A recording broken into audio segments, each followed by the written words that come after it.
This is Monty in the Morning, the show Phoenix Magazine readers voted #1 talk radio show in Arizona. #1 during your morning commute. #1 whenever news breaks during your day. And #1 whenever and wherever you want to talk sports. Now it's time for Monty in the Morning. Hey, yo, man. Happy Wednesday already. How about that? October 5th. 2022. Hope you are doing well. Big show for you as always. Coming up at 8:30, Harris LaChance, BYU offensive lineman, will join us to talk BYU football as they are getting ready for Las Vegas and the Notre Dame Fighting Irish. Harris LaChance, presented every Wednesday morning by our good friends at Papa Murphy's Pizza. Hell of a show last night between VW and Scoot. Who do you have? Should Jordan Clarkson be starting? Aaron Rodgers talking about Odell Beckham Jr. Is OBJ joining the evil green puke awful empire in Green Bay? You'll hear from Jerry Jones today. We got a lot to get to on the show, presented by the Advocates, UtahAdvocates.com.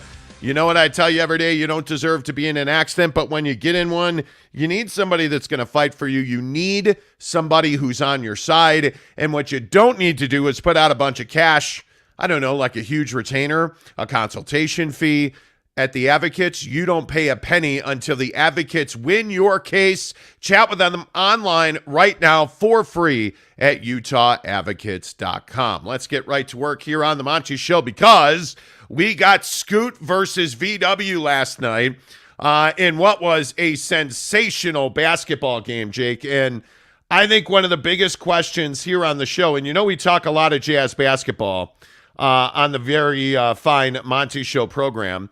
VW or Scoot? That seems to be what's on the top of everybody's mind. And I'm going to tell you right now, before last night, during last night, and after last night, I'm a hundo P in on Scoot Henderson. I love the guy's game. I think you can see it projects to the NBA. I love that he can shoot, he can dunk, he can handle, he can play in the paint. He is everything that you want. And I'm not saying that VW's a bad guy, but if I got to choose one, Jake, I'm going with Scoot. Yeah, I think Scoot, obviously, like you said, has a game that projects to the NBA. I think my biggest problem with VW is everyone thinks he's the best basketball player we've ever seen, and this is what we do every single year. You told me that Zion was the best basketball player you've ever seen. You told me, there's a whole laundry list of guys that we all thought were the best basketball players we've ever seen, and nobody's accounting for the physicality of the NBA. Nobody's accounting for that he's not going to play against kids in the NBA, and last night, my biggest problem is that he loses the game. I mean, he's not someone, like, he puts up 37 points in a losing effort. Like, it's not, to me, he's not, like, yeah, he's a generational talent, sure, but he's not going to be the reason you win or lose a championship. He's not worth a #1 overall pick to me. I think Scoot is also not the reason you're going to win or lose a championship, but at least with Scoot, I know that I could probably get, a solid 10 years in the NBA. If everything remains the same as it is right now, he can change his game. He can manipulate his game to be able to play a long time and be a centerpiece of an organization, where I see VW as an injury risk, as a guy who I don't know if you're going to be able to stay healthy at your size and your lack of weight. Like, I don't know that he's going to be able to handle, LeBron coming down the lane. Chet wasn't able to handle it, right? So why would I expect VW to be able to handle it? And I'm glad that VW's talking all this junk about how, Scoot would be the #1 pick if VW was never born. I'm glad that he's got that kind of confidence, but at the end of the day, I don't think that his game is going to be some crazy thing in the NBA. I think that the reason he's thriving right now is because he's playing against guys that are half his size and half the speed of the NBA. That's why I think he's doing well right now. And I understand he can shoot. I get it. But I just don't think that his game translates nearly as well as Scoot's. No, and I think when you're drafting a guy at the top of the NBA draft, I don't think there's any question that you are looking at a project. And I think Scoot is far less of a project than VW. But I think everybody gets wrapped up in the size and the shot. And the question I have is, when have you ever seen a 7'5" guy try to do what VW's doing without an NBA body? And it drives me crazy that we want to compare Victor Wembanyama to Kareem Abdul-Jabbar because they're completely different players.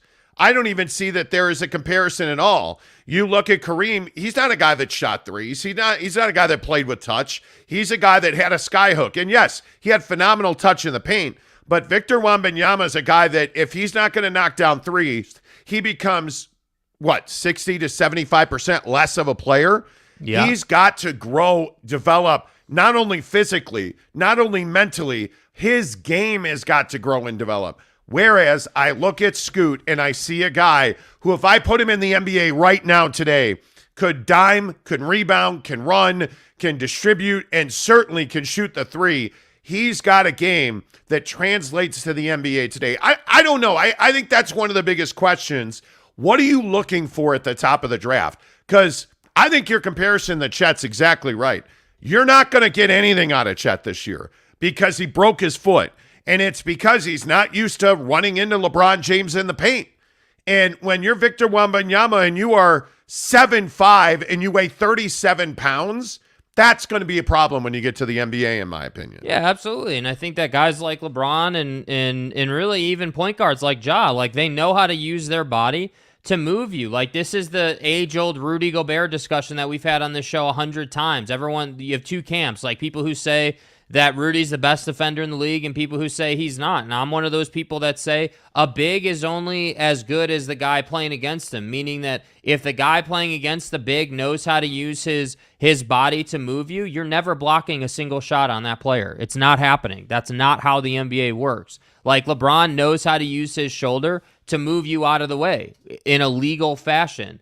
And so to me, it's great that we're getting highlight tapes on Ball is Life on Instagram and we're getting all this hype machine and everything. But my point is this is exactly what we saw. So what do I look for in a guy at the top of the league? I look for a guy that has a skill set that says, hey, no matter what you're going to do on defense, I'm going to score. Like with Victor, I feel like because he's a big, he's going to be asked to play the paint and play rim protection. But again, as we've all seen, the speed of the NBA can overcome his length all day. And that's what I'm saying. Like, I'm just like, man, like, how can people not see this? Like, how can people not see the hype with Zion last year, 2 years ago now, I guess that would have been, about like, hey, this guy is heavy. He's probably going to be injury prone, and you're probably not going to see production for a little while. That to me is what's crazy, that people just can't see this stuff coming. And that's why I feel like Scoot's game, while maybe he's not on paper a better player per se, his game from a longevity standpoint, from a production, like stay healthy guy standpoint, is much better in my opinion. It just works better in the league. I think the biggest problem is, and looking at his performance last night, like, I see a guy in Victor Wembanyama who is 7'5", and he puts up 37 points. He's all over ESPN. He's on ESPN.com. He's on Get Up. He's on SportsCenter. I mean, he is the talk of the town. And it's his first game in the United States. Yeah. Like, this is a kid that we're putting all these expectations on. And I actually don't think it's that crazy that we talk about Zion Williamson in comparison to Victor Wembanyama, because the tape is exactly the same. Does it matter that he's doing this to guys of his own age? Well, I mean, matter from what sense? Because I feel like when people are like, hey, he's dominating the game and he can only play who's in front of him, that is true, 100% that is true. But we don't care about Jimmy, who's Victor's age right now. We don't care about that guy who's never going to be in the NBA. You care about the guy who's going to be facing him in the NBA. When VW is going up against Steven Adams, how do you think that's going to work out for him? Right? Yeah. Like, he's going to be able to shoot over Steven Adams. I'm sure he'll be able to shoot that three. I don't doubt that at all, because that's, there's no stopping that. But as far as the defensive end, that's what I'm concerned about primarily. I understand you can shoot threes. I understand you're a mobile big. I totally get it. Like, he is a bigger version of Kristaps Porzingis. Like, yes, he is. We can all agree on that. And Porzingis has done nothing in this league. You're not blocking shots. It's 7'5", 200 pounds. You're not blocking shots in the NBA on a regular basis, in my opinion. I mean, if you look at how is VW going to go up against the power forwards in this league? How is You look at what Scoot Henderson did to him last night. Scoot's with an up and under reverse move. I mean, like, he's a hell of an athlete, Victor Wembanyama. He's not athletic on the basketball floor. He doesn't move as quickly as a guard moves. And at 7'5", 200 pounds, you're going to have to move better than that. I think that's the biggest issue.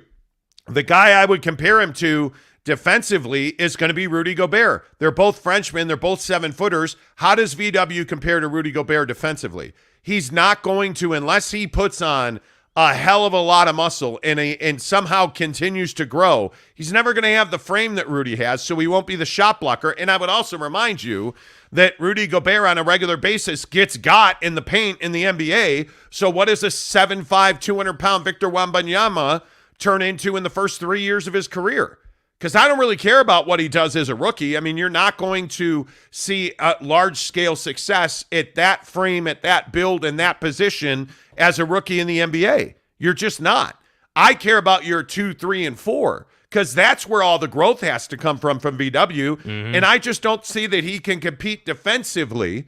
And when I say compete, he has want to, he has motor, but he's a guy that, in my opinion, just does not have the physicality and the body frame to be an elite defensive player in the paint in this league. Yeah, no, I completely agree. And I look at all the best scorers in the league. I look at, your LeBrons, your KDs, even Steph. Can you imagine what Steph would do to VW on the perimeter? Like, we know what this pans out to be. And I understand. I'm sure, today in the comments section when we get there's going to be a ton of people who are like, oh, this guy, you guys are wrong. He's the best thing ever. And it may be true. Like, maybe he does work out and maybe he's the best thing that we've ever seen in like 30 years in the league. But somehow, some way, I just don't see him. Like, if he matches up against Karl Anthony Towns, perfect example, or Jokic, an athletic big who's a 7-footer, somebody who can move as quick as him but is twice as strong, what is he going to do?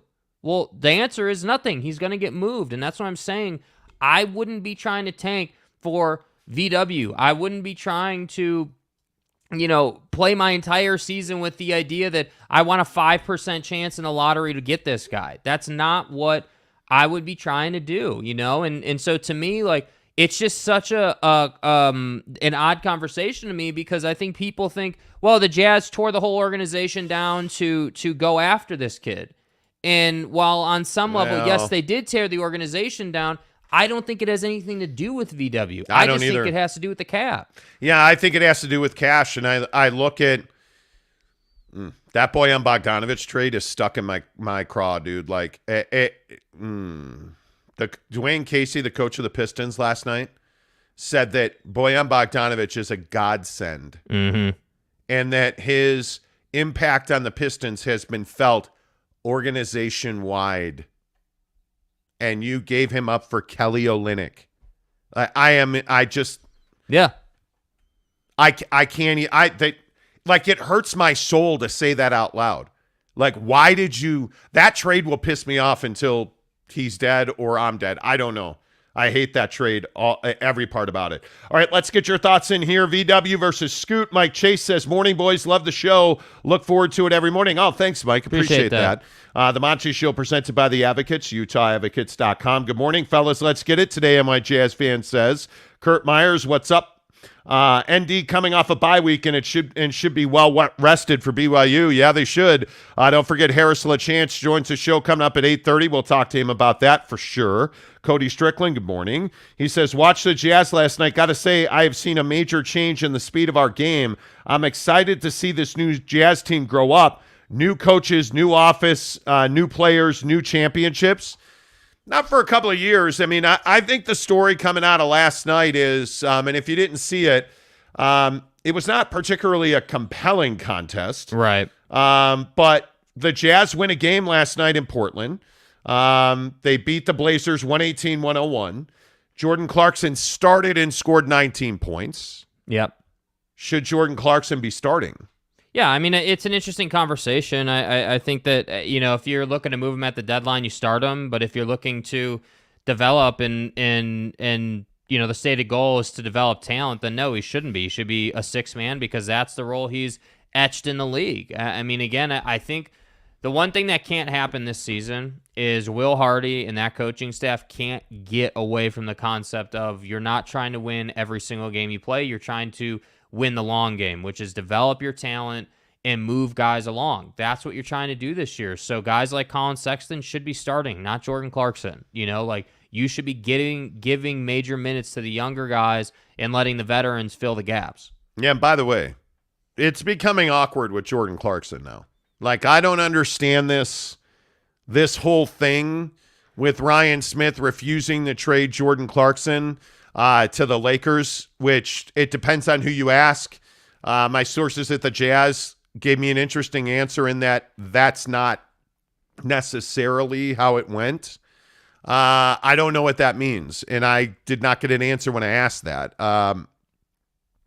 I don't know what's going on with Jordan Clarkson. I'm starting to get the idea that the Jazz are trying to figure out who they can push to be an all-star, because they will have an all-star on that team. And it's a matter of who they wind up pushing to be there. And I think they feel like the all-star nod is a reward. Mm-hmm. And I think they'd like to reward Jordan Clarkson with an all-star nod. That's the general gist of what I'm getting. I think they are pushing Jordan Clarkson because they'd like him to be their all-star representative. Right. And I think they understand the international implications. I think they understand the fan base. I think it's incredibly awkward that, again, Fontecchio is photographed not wearing a yellow uniform, and we have yet to see yellow uniforms. I don't understand it. Yeah. I have not seen this Jazz organization be this dysfunctional in a while. And I don't know what's going on behind the scenes necessarily on the business side. I know there's frustration. You brought this yellow uniform to the fore. You told us it was awesome. Now make us believe it's awesome. Put it on players, put it on the floor. Show us some photographs of somebody, anybody. Show me a picture of your mom wearing it. Yeah. Show me something other than nothing when it comes to these yellow uniforms, because it's awkward now. It's bad business. It's bad money. And then you give Bojan Bogdanović away because you didn't want to pay the luxury tax, which I understand. You're going to suck. You don't want to pay the luxury tax. But you're just – the business alignment with the Jazz right now – I think is off. It is. I don't feel like I feel like they've lost direction here. Some heading, whereas before the trades went down, there was all right, we got to fix the cap. We got to get under the luxury tax threshold. We have things to do here. And now that those things are done, I feel like there may be a struggle to say what's next. That's the thing. Yeah. A lot of you in on Victor Wembanyama versus Scoot. Let's see. Eric and Raleigh says Wembanyama is going to be a bust in the NBA. He's going to take so many hard fouls. Yeah, could be. Morning, Forrest G. Morning, Jeff Johnson. What's up, James Knight? Good to see you. Teddy Wayman, how the heck are you? Justin Solis, my Texan. Are you back in Utah yet, Justin? What's up? Yeah, man? What's the deal, bro? Says, my worries about VW is his height. The stats show those over 7'2" don't have long, healthy careers. That's what I'm saying. It's not a secret. Do you even lift? You're 7'5", 200 pounds. That is not ideal. That is not ideal. M. Alvarez, what's up? Eric and Raleigh, one player can't win a championship alone. That I would agree with. Say that to LeBron. That I would agree with. I mean, there's no doubt about that. That you need a team around you like Papa Murphy's Pizza, who presents football at 50, 10 of the hour, every hour, right here on the Monty Show. Man, where do we even start? Maybe we start with this update from Jerry Jones. What are the Dallas Cowboys doing with Dak? This I don't understand. And here on Football at 50, presented by Papa Murphy's Pizza, you know that we often talk about Jera and the Dallas Cowboys. Jerry Jones on 105.3 The Fan yesterday in Dallas said that Dak's not quite ready to come back, but he might be by Sunday. Right. Does Jerry Jones talk too much? I don't understand this. I understand. Okay. Jerry Jones likes plastic surgery. He likes a lot of salt on cheeseburgers. We get it. Right. Jera likes Jera. But at this point, you're starting to sound dumb.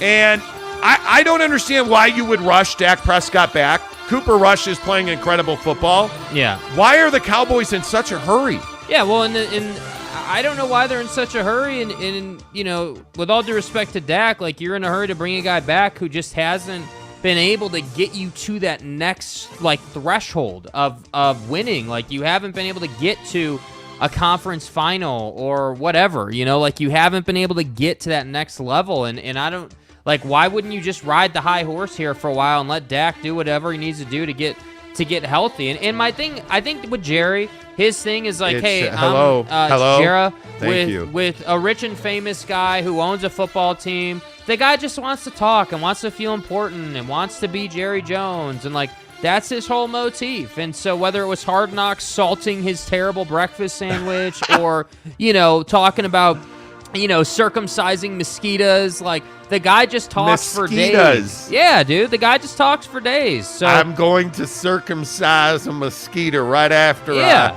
add to my sodium caloric intake with this here sausage and egg McMuffin. Yeah. Which, by the way, is a great breakfast sandwich. Anyway, my point is I agree with you. I don't know what he's doing. I really don't. Don't forget Harris LeChance joins us at 8:30 talking BYU and Notre Dame this weekend in Las Vegas. And then there's Aaron Rodgers. To our knowledge, he has not taken more ayahuasca, although how would I know? But I do now know that Aaron Rodgers has an unlikely new best friend. Well, Dale and I have been friends for a number of years now, and so we keep in contact, often. We talked at various times over the years, and obviously with a player like that, you're always hoping that there's a time where you can figure things out and play together. But he's a special talent, and I was really happy for him last year and see how they used him in L.A. and for him to get a ring. And obviously he was dominating the game to start that game until the injury. First of all, take off that diaper you call a Manchester City shirt, you prick. You're just such Second a of all, front runner, dude. Like, get the hell out of here with that, dude. I didn't think I could hate Aaron Rodgers any more than I did. And then I saw this video with him wearing a Manchester City shirt, and I was just like, nah, you're dead to me. You're dead to me. I own Chicago. Yeah, lick me. The point is, that probably was too far. Right. The point is, Aaron Rodgers and Odell Beckham Jr. apparently have a friendship. How is Odell Beckham Jr. not signing with the Packers? Well, probably because he wants to go back to New York. If you're OBJ, where are you going? Yeah, I mean, I guess I wouldn't be going back to New York. That's one of the dumbest ideas I've ever heard. You're not doing anything there. You're not winning there. Well, he's got a ring now, though. Yeah, I understand that, but at the same time, like, again, being on a losing football team is not fun, right? Like, it's not, like, we know, let's not forget who OBJ is on losing football teams. He's Mr. Drama. He's Mr. Lose Fights with Kicking That Guy. Like, that's who he is. Kicking that guy. Yeah, that's who OBJ is. Like, that's what he's shown us. Oh, so my me, God, that's amazing. If I'm OBJ, I'm going to a winning team like the Rams or like, Tampa or whatever. Go somewhere where you can win again. And I'll ask the same question I feel like we ask every day. Where is Aaron Rodgers in the NFL right now? Like, I think you could make the argument that he is one of the best, if not the best quarterback in the NFL. Yeah, I mean, I think there's a pool of top-tier guys. I mean, I think Aaron's there. I think Patty Mahomes, Josh Allen. Like, I think that's where now all of a sudden we're in on Softy McSofty, Mr. Patty Mahomes all of a sudden. Well, I mean, he's always been in the first cut. I just don't think he's the best guy in the league Josh Allen lifts weights. Bills Mafia, you don't say anything else or they're jumping through more tables. They won. Bills Mafia, bitch. Yeah. That's that where you're at. That was probably too much. I'm a little tuned up this morning. Jake woke up. He showed up at my house in a terrible mood. So. Right. I've ruined the show already. The show's over. That's it. Yeah, well. What's different about that than yesterday or every other day? I know. The point is, I think Aaron Rodgers is the best quarterback in the NFL. But big update on Tom and Giselle's Bunchton. Jizzy. Getting jizzy with it, apparently, in divorce court. How about this story that Tom Brady and Giselle Bunchton are hiring divorce attorneys? Do you buy it? Are they done?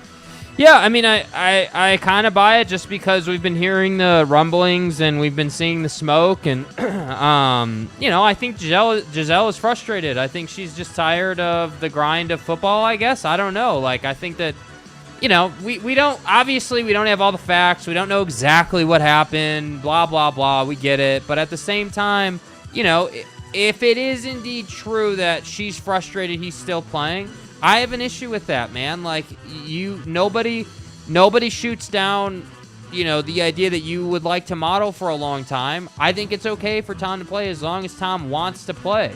But at the same time, I'm not sure that playing football for that long is worth ruining your family. So it's kind of this conundrum thing. But yeah, I don't think it's unreasonable to think that they're in divorce court. Not at all. I think they are, a power couple. I think she is. I mean, I just don't know. How do you do better than Giselle Bundchen? Like, if we're being honest, I'm serious. How many other women in the world are beautiful, make millions and millions and millions of dollars? Like, is this just Tom Brady, overvaluing himself? I mean, do you think that's what this is? I mean, she's unbelievable. Yeah, dude. She's beautiful, man. I mean, there's no doubt about that. But again, it needs to be said, like, who the hell knows what kind of person she is behind closed doors? And I think that same logic applies to Tom as well. I mean, we know these people as public figures. What are they like in private? I don't know. It's never been an issue before. But whether it's this rumor about how she didn't want to live in Florida, or whether it's the rumor of, hey, she's pissed off that he's not home and he chose football over the family, like, whatever, dude, you're not getting away from the fact that it needs to be said you're divorcing Tom Brady, one of the greatest football players of all time. Who comes out of this in better shape? Is it Jizzy or is it Tommy? I don't know. You think they got a prenup? No, wait. Do they have a prenup? Oh, my goodness. Could you imagine the Giselle Bundchen, Tom Brady prenup? I mean, financially, do they care? Aren't you just taking what was yours? Well, yeah, but I think... You got to have your own checking account, right? I would assume, if you're Giselle and Tommy, don't you have your own, you have your own checking accounts, right? Yeah, I would assume so, but I don't know, man. Like, this is kind of what I'm getting at. Like, we don't know their life setup or how things sort of pan out or play out, Oof. I don't know. If I'm Tommy Brady, she's unbelievable, dude. Like, she is. Yes. I mean, that is and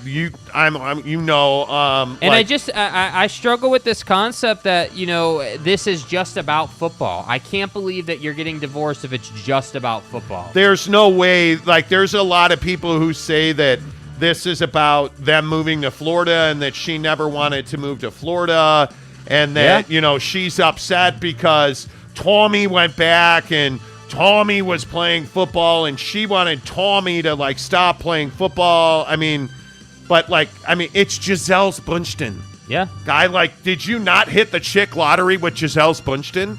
Are you serious? I don't know, man.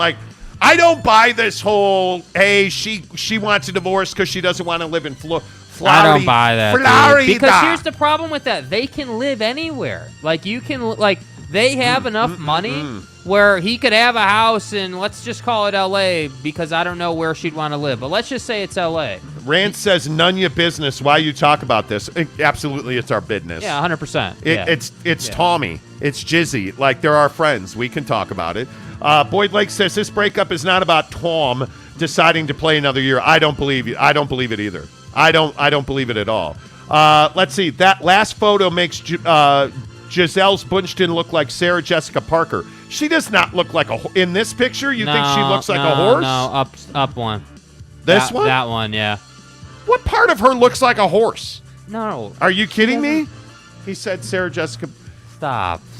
What? Bro. Max Verstappen. We got to move on. We got to move on now. Football. Are you going to be crabby all day, or is this something? It's 7 o'clock. Is this something you feel like that you're going to get over? Stay on the clock, bro. Is it do you think you'll? Well, just to say that Jacko Pizza. 911, what's your emergency? I smell something delicious and I don't know what it is. Ma'am, we've traced the smell, and it's coming from inside your oven. Ah, amazing. Papa Murphy's. I love their pizza so much. I still love that pizza. I love that commercial. Jacko Pizza. Yeah, it's brilliant. I agree. Use the promo code Monty25. Get 25% off your purchase of $25 or more at Papa Murphy's Pizza. Tweet us some pictures of your pizzas. What are you getting? Yeah, Show I us. Insta snap faced a picture of my pizza over the weekend. The absolute amazing pizza that we got at Papa Murphy's. The Monty Show presented by the Advocates, UtahAdvocates.com. Are you over it now? Like, are we just going to, I'm good, you man. walked in the front door this morning, just all pissed off at the world. Some days when you get up at 4:15 in the morning, you're not thrilled to be getting up at 4:15 in the morning. That's the nature of the beast. Shower at night and sleep till 4:30. But Okay, real quick, 2 minutes. So I'm not a big fan of, shower at night. I am a big fan of shower at night before bed. Feels amazing, sleep great, absolutely clutch. Better sex, yeah. But I don't like doing, hey, I'm going to stand at the sink and I'm going to wet my hair and call it good. I'm not a big fan of that process. I don't like that. And if I'm going to do that, I need to have really short hair to do it. Because it doesn't, I don't know, it's never worked great for me. I don't like it. Well, I don't love it.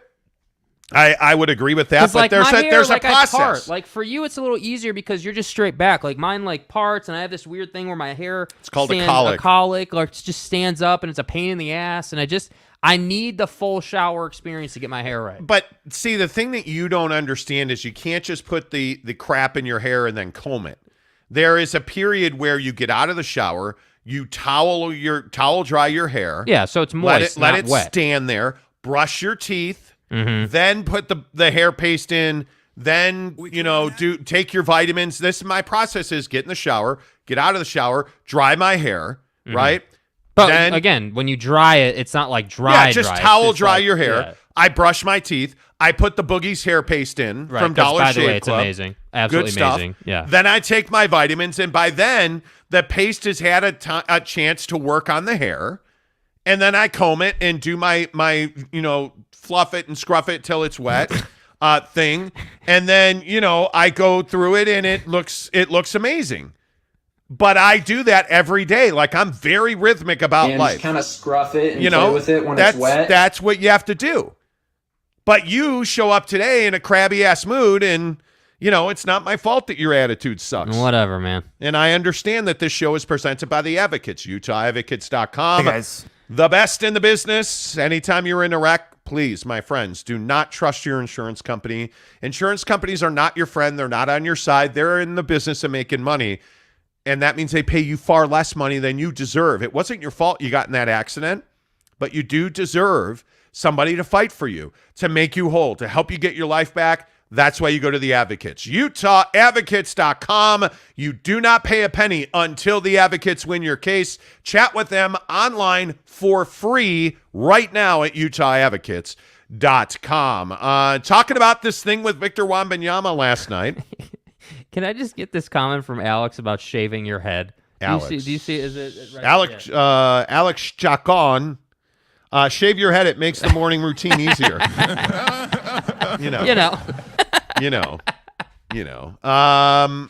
M. Alvarez says, hey, Jake, remodel your bathroom so you have a walk-in shower. Then you can just use the shower to wet your hair. Yeah, I could do that. I live in an apartment, though. I don't know my place yet.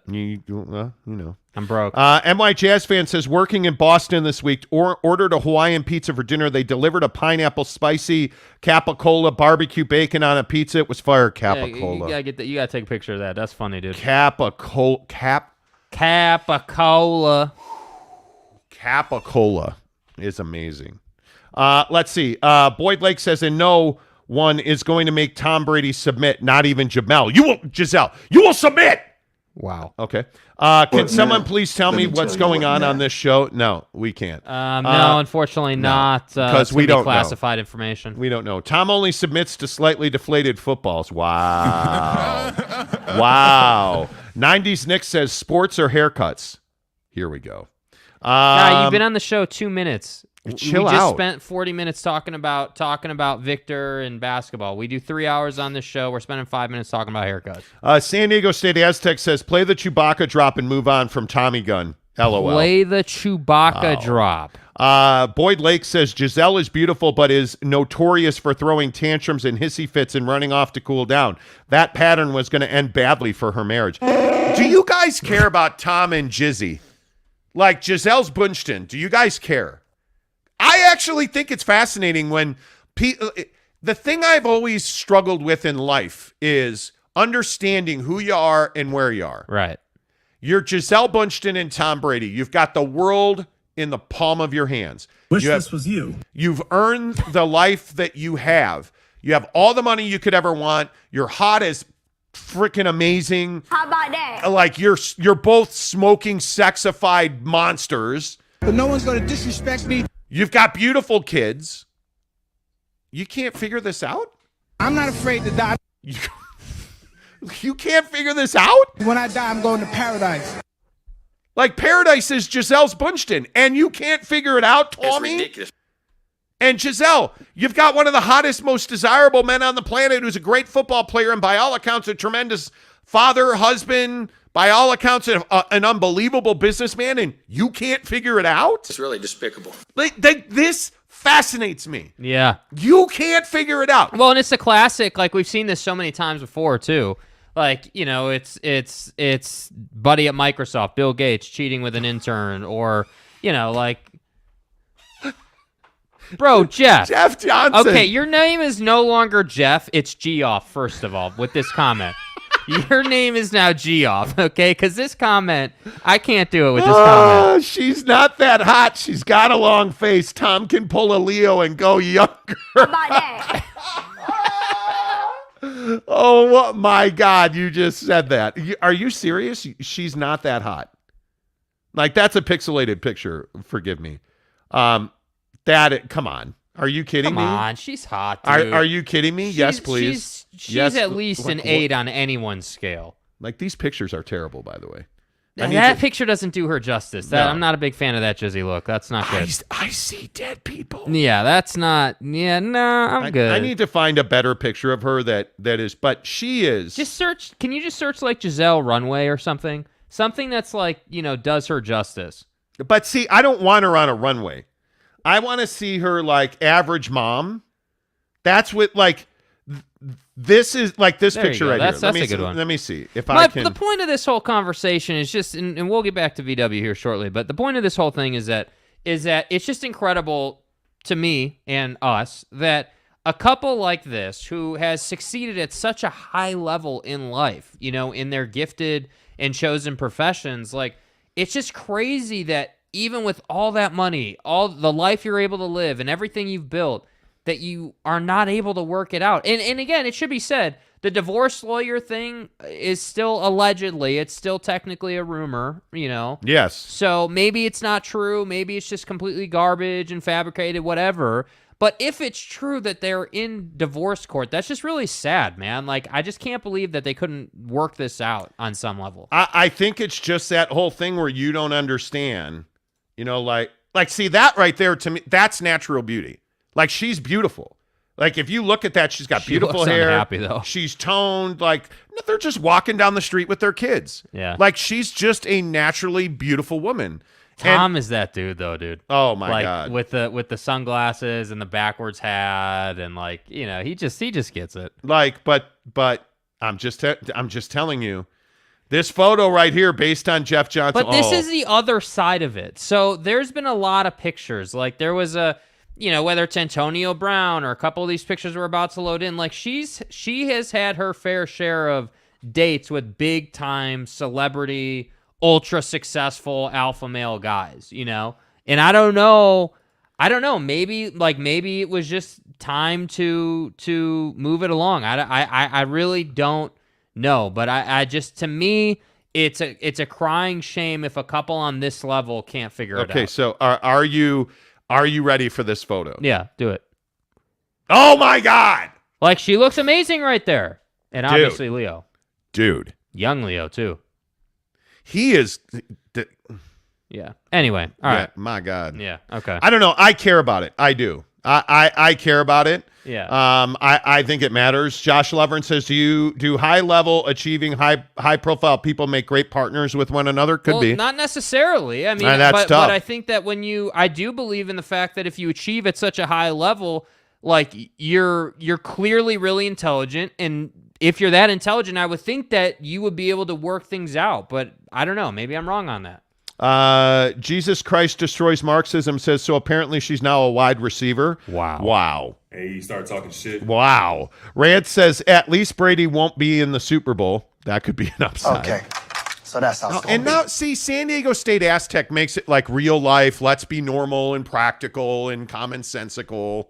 Y'all want to play. She can be an 8 or 9 on the outside. What's on the inside is making her a 2. Same goes for Tom. More going on here. I agree with that. I think that's spot on. I agree with that for sure. Yeah. Jeff says guys are also attracted to power. That's how she can land those dudes, but she's still a 7. Oh, just a 7. So, okay. Just a 7. Okay, G-off. If she's a 7, who's a 10?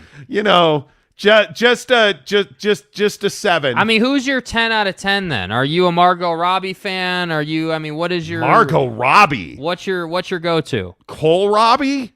Margot Robbie is Margot Robbie's all that. That picture of Giselle right there, I think is but I also think the real life picture of her and Tom. Yeah. Well, because that's real. I mean, that's like, who's your number 1? Like Margot Robbie. Bring her up, Margot Robbie. She's your number 1. Oh yeah, dude. Margot Robbie is. She's your number 1. So are you Margot Robbie like the Wolf of Wall Street Margot Robbie? She was fine in Wolf of Wall Street. I mean, she's a damn good actress, man. Or excuse me, actor. Can we please not upset people? Sorry.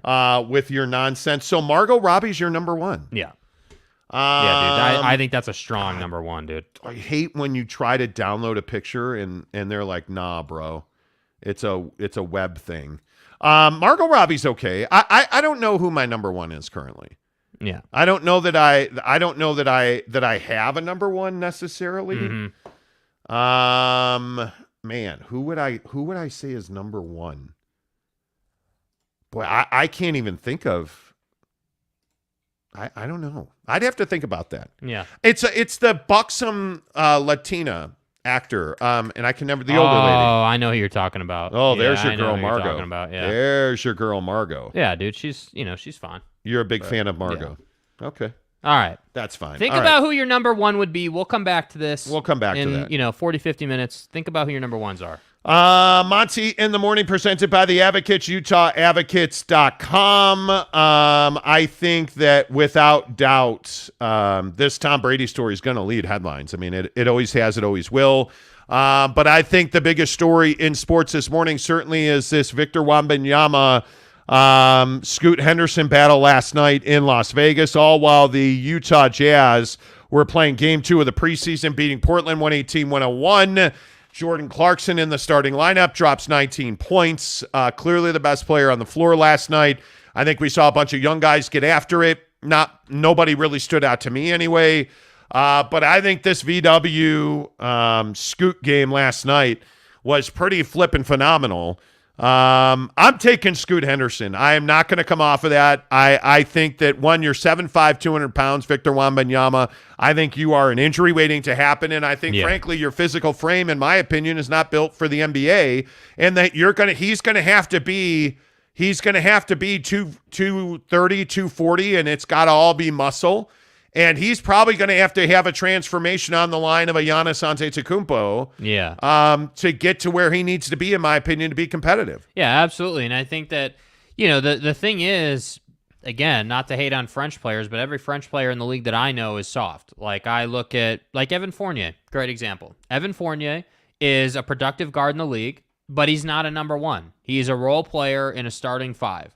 And I think that I look at Rudy Gobert, I look at any number of guys who have come out of France, and I just say, we know what this product is. We know that they're big, long, lanky guys who are built for the Euro game and not built for the NBA. So this wouldn't be like if I said to you, hey, VW is going to be drafted 15th overall.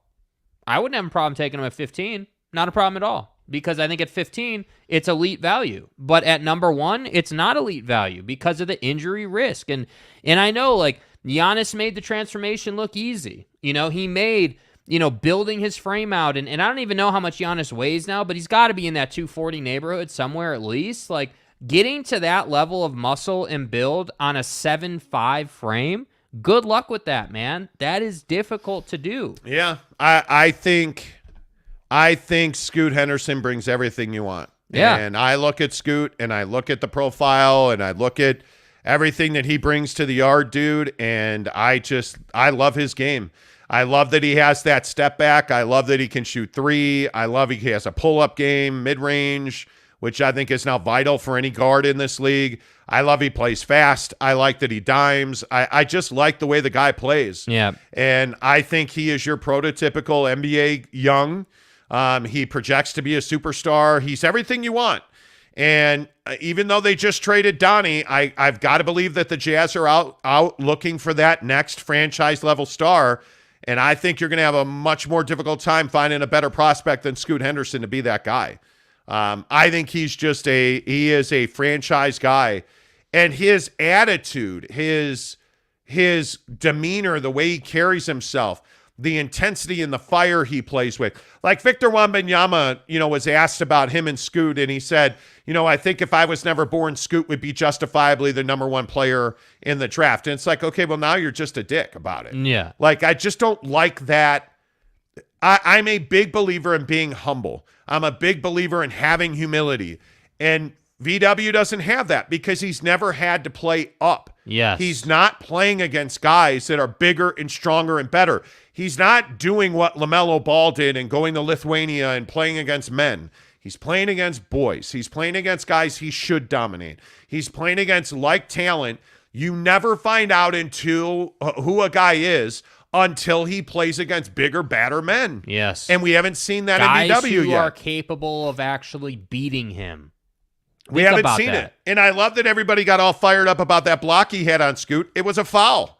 Even the guys on the broadcast talked about it last night. Yeah. Like, he just does not have the physical attributes at this point in his life to play at the NBA level. I don't think he's NBA ready.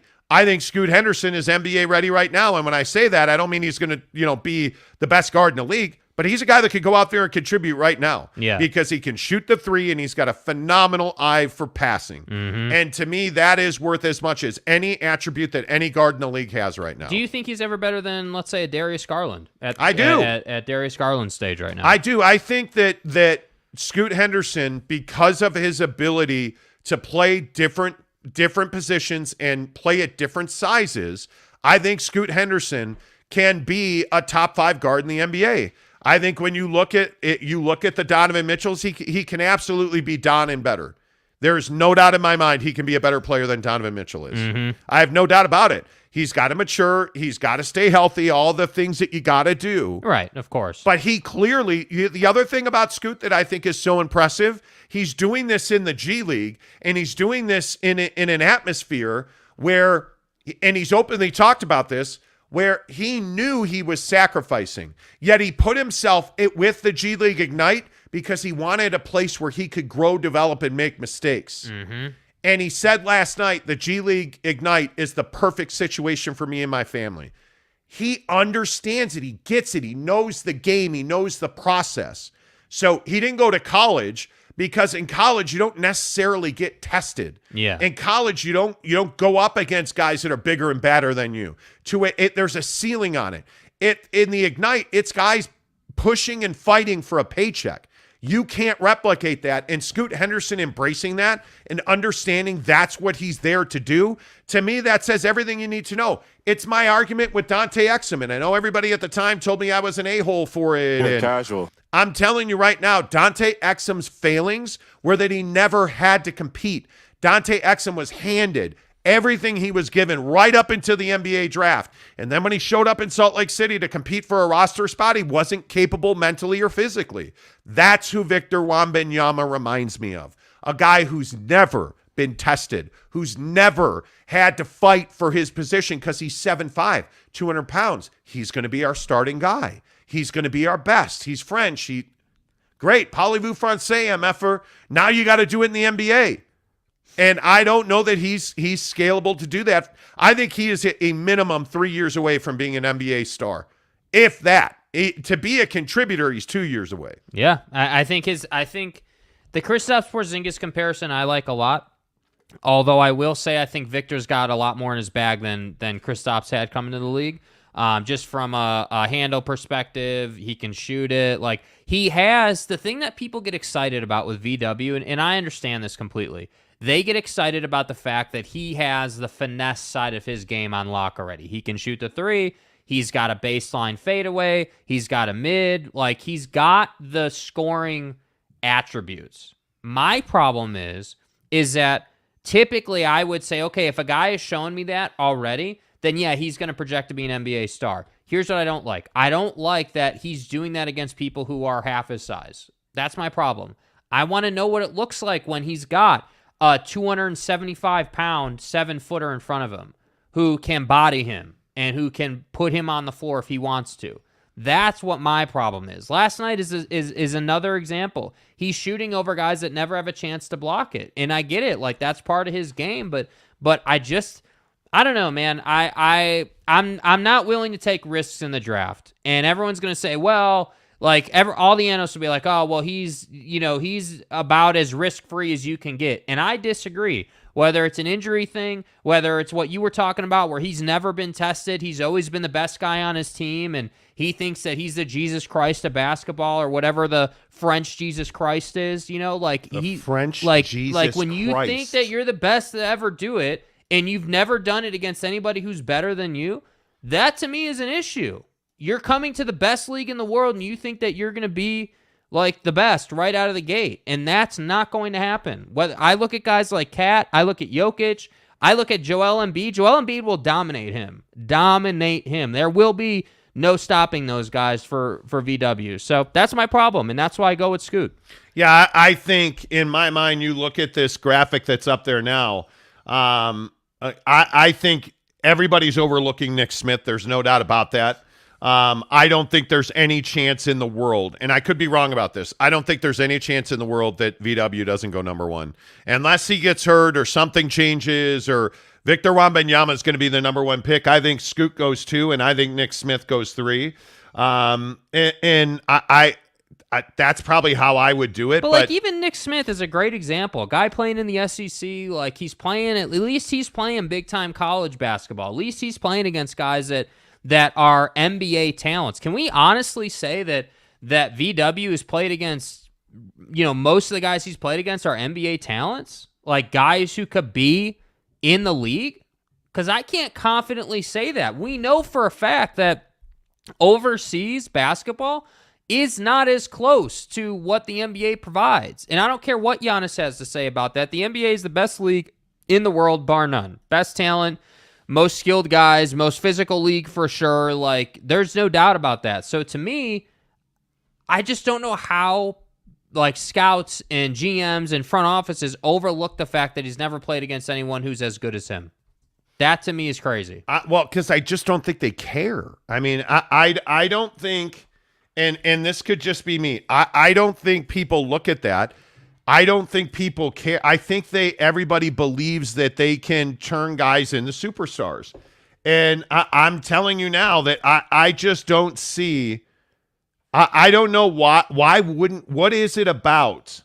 What is it about a guy like a Scoot Henderson that scares you even? Like, there's nothing really about Scoot that scares me. To me, physically, Scoot's fine. He's a guy where I'm like, yeah, there are going to be little portions of his game that he's going to want to improve on. I'm sure he's going to want to work on his shooting percentage. I'm sure that, he's going to want to work on, like when he gets drafted, things that Scoot Henderson is going to have to work on are things like understanding the offense he's stepping into or what his best shots are on the floor, his spots. And he already knows that, obviously. But like at the NBA level, at NBA speed, what are my spots? Where do I want to get to? What are the guys I'm playing with? Like NBA tactics, X's and O's. He's not going to have to worry about his body nearly as much. But like for VW, it's very simple. You're going to have to get stronger, man. And What terrifies me is the Houston Rockets type team that just runs up and down, and VW's never going to keep up in that game. VW's going to be trailing the play every single time. And it's like, what good are you if you're not in the play? Yeah, look, he's a wonderfully talented guy. I don't know, man. I just don't see when you're out trying to make all that money and you're 7'5", 200 pounds, man. You better have a backup plan, to backstop your life, which is why you go to TryDayTrading.com/Monty, because it's a great side hustle and that was well done, sir. A backup plan. That was really well done. TryDayTrading.com/Monty. Do you know what day trading is? How many side hustles have you tried? How many times have you been like, oh, let me shovel driveways, let me deliver newspapers, let me wash windows, let me do X, Y, and Z, let me do Amazon, let me do your mom? Like, how many times have you said, I am going to do this as a side hustle, it's going to be amazing. You get a week into it and you give up on it. Mm-hmm. You know what I'm talking about. At Day Trading, you don't have to worry about that anymore. Day trading is a legitimate revenue-generating side hustle that can scale into your full-time gig. And I continue to tell you that there's no obligation. There is, all you need to do is go to TryDayTrading.com/Monty and watch the video, because I think what you will see very quickly is that when you go to TryDayTrading.com/Monty, you register for the webinar, you watch it, you're going to know right away. As soon as that webinar ends, you're going to know right away, hey, this is for me, it's not for me. Okay, I'm going to move on. It's that simple. There's no obligation. There's no cost. And if you don't believe me, take the word of Alema Harrington. Alema Harrington here. You know, I've been in the broadcast business going on 30 years now.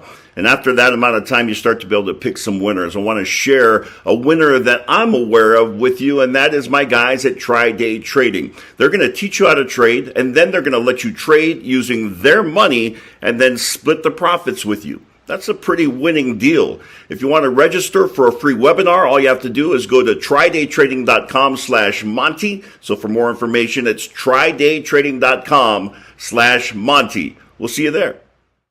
There you go, Alema Harrington. You don't take my word, take Alema's word, but don't do nothing. Go to TryDayTrading.com/Monty. I just have talked to so many of our listeners who've done it now, and who are excited about Day Trading, and it because you'll realize right away that their case studies, their students, the people that have gone through their program rave about them. And the best part is you don't risk your own money when you start trading. Day Trading gives you their money. That's how you learn to trade, with their money. And when you profit off of their money, they give you 50% of that profit. So it's just a great program. And then when you're ready to use your money, you can. Yeah. That's the thing. That's the beauty. Like, how many times, this is a question I always pose. How many times in life are you given an opportunity where there's no legit, not sugar-coated, 100% facts, no risk to you to look into it and to work with them? No risk to you right out the gate. Yep. Nothing. They're saying, hey, use our money, we'll teach you, and then you're good to go. So that's what I'm saying.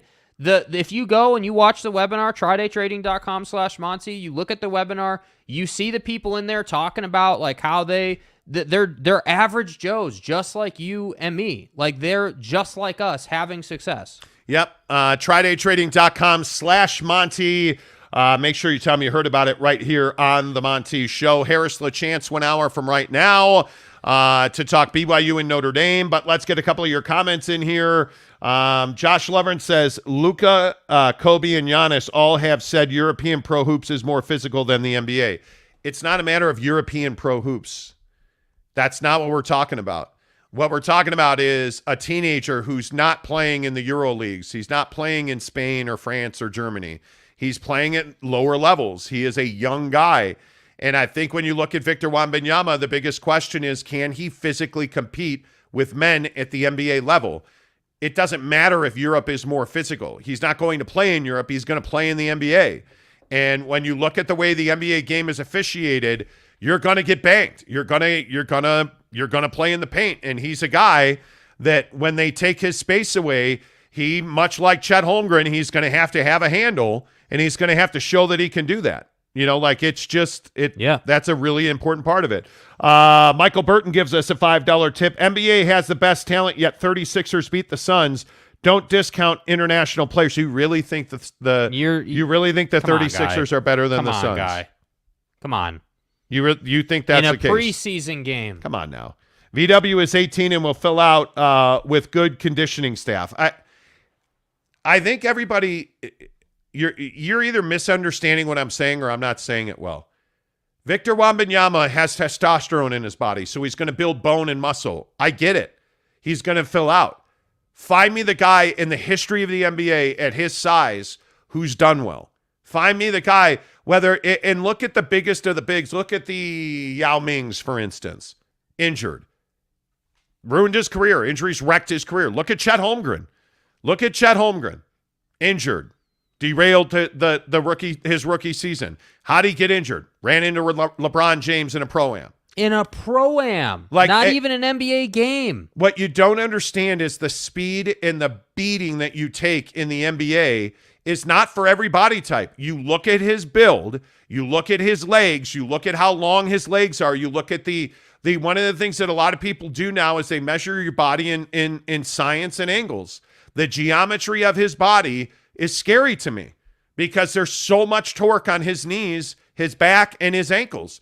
That worries you. Those are where your worst career-threatening injuries are. Look at Michael Porter Jr. in Denver. Yeah. Constantly injured with a back injury. There's been one guy who's a 7-footer and had a Hall of Fame career. His name's Kevin Durant. He's been wildly injured recently with an Achilles, a knee, a back, a sore back, a Liz Frank broken foot. You see how the body breaks down at that size. I'm just telling you. Wembanyama's 5 inches taller than Kevin Durant.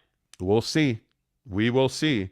Rance says, does he have handles? Yeah, he's all right. I mean, for his size, he's got great handle. Yeah, absolutely. His skill set's not in question. Yeah. The question is, how does Victor Wembanyama's game transfer to the NBA? I think that is the single biggest question, and the answer is I don't know. I don't know how it transfers. Caleb Harrison says Victor is a savage for saying Scoot may be the number 1 pick if I wasn't born. I agree. You better back it up, though, dude. Like, if you're going to thing. talk trash like that, and I agree, it is a savage comment. And again, it works both ways. I love the confidence, but you come off sounding like an asshole if you don't back it up. That's the problem. That's the problem right there. That's the problem. If you don't back this up in the NBA, and you are Mr. Hype Machine, like someone known as Zion Williamson, and everyone said you're the best thing I've ever seen, and then Ja Morant's a way better player than you've ever been, coming into the league and doing way more than Zion's done, like, what good is it? And now look what Zion's had to go through. Zion Williamson is a large body type. He's heavy. He's thick. And he's had all kinds of injuries because he doesn't have an NBA body. And I know that everybody's going to say, well, hey, he's a young guy. Well, what is Victor Wembanyama? He's a young guy without an NBA body. And it doesn't matter if you're short and heavy like Zion or tall and light like Victor. The beating that the NBA puts on you dictates that you have to be a physical freak. Yeah. And his skill set is not in question. Yeah. I have no doubt that if he was 6'9", I would take him with the number 1 pick. There's no doubt about it. He was 7'2". Yeah. If he was 7'1", I'd take him. This wouldn't be a conversation. He's not. He's 7'5", and he's barely 200 pounds. And that's concerning. And so when we're talking about, hey, Scoot versus VW, I'm taking Scoot all day because Scoot's a prototypical body. He's got the same skill set. He is absolutely a killer. Yeah. The one thing that we know about Scoot wants to take your head off every single time. He is not a guy that takes pain. He is not a guy that's like, I better take it. No. He wants to put your lights out every single time he's got the ball, and I love that. Yeah. I absolutely love that about him. Yeah. Let's see. Ed Morris says, when there is a chance at a guy like VW, the Jazz have to take their shot. And that's where the conversation for me gets difficult because I understand the logic there. I get it. But at the same time, what are you going to say in 4 years maybe? Let's say the Jazz do draft him. They get the number 1 overall pick. Okay, great. Now it's the VW show. Is that really the guy you want to build around? You're really telling me that that's the guy you want to build around? Because I don't want to build around him. I have zero interest in that. We'll see. Gage Carter gives us a $5 tip. Appreciate the tip, guys. By the way, all of the money that you guys tip us, and we encourage you to tip us millions of dollars. Yes, all the tip. because Giselle called me. I haven't called her back. She left me a voicemail, but Right. I need, help me out. I need the bottom line. Excellent strategy, sir. All the money you give us goes into the infrastructure fund on our show. It's not like we're going out and, getting, no, I'm going to stop. It goes into the infrastructure every single time of the show. He says, I like VW a lot, but he doesn't put on weight and strengthen up. He's going to fold like a lawn chair in the NBA. Yeah. And that's your biggest concern, because frankly, I hope I'm wrong. For a guy like VW, his entire life has been basketball. To fail or not make it in the NBA is an awfully difficult path to adulthood. I mean, that's very difficult. So you hope that he turns into, an NBA superstar. You do.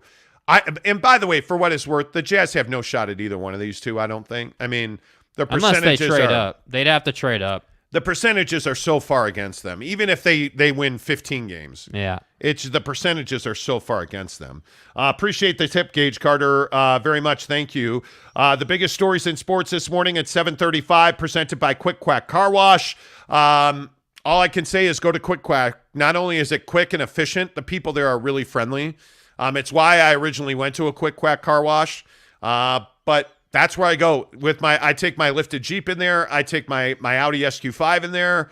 I love it. Quick Quack Car Wash brings you the biggest stories in sports every morning on the Monty Show. And I don't think there's any doubt the Jazz are up there in terms of the biggest stories this morning. This question about Jordan Clarkson starting for the Jazz, I think, is a really good one. I would start him and Collin Sexton at guard. I would. Yeah. I don't care if Mike Conley's a veteran. It doesn't matter. Mike Conley is not long for this team. I would be starting Clarkson and Sexton. Collin Sexton would be my starting point guard right now today. Done. Nothing to talk about. Mm-hmm. And I think we all see the writing on the wall with Jared Butler. I think there's no doubt that he is on the clock and his time with this team is coming to an end. Mm-hmm. But if I'm the Utah Jazz, I am starting three guys I have to start: Clarkson, Sexton, and Jared Vanderbilt. What you want to do with the other guys, hey, that's up to you.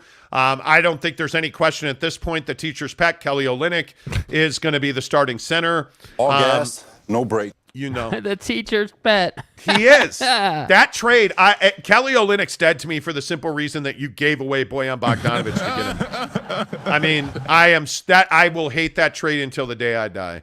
Or until they move Olynyk, which is never going to happen. Well, God, why did you do that? Dwayne Casey, the head coach of the Pistons last night, called Bojan Bogdanovic a godsend. Yes, you did. Yes, you did. A godsend.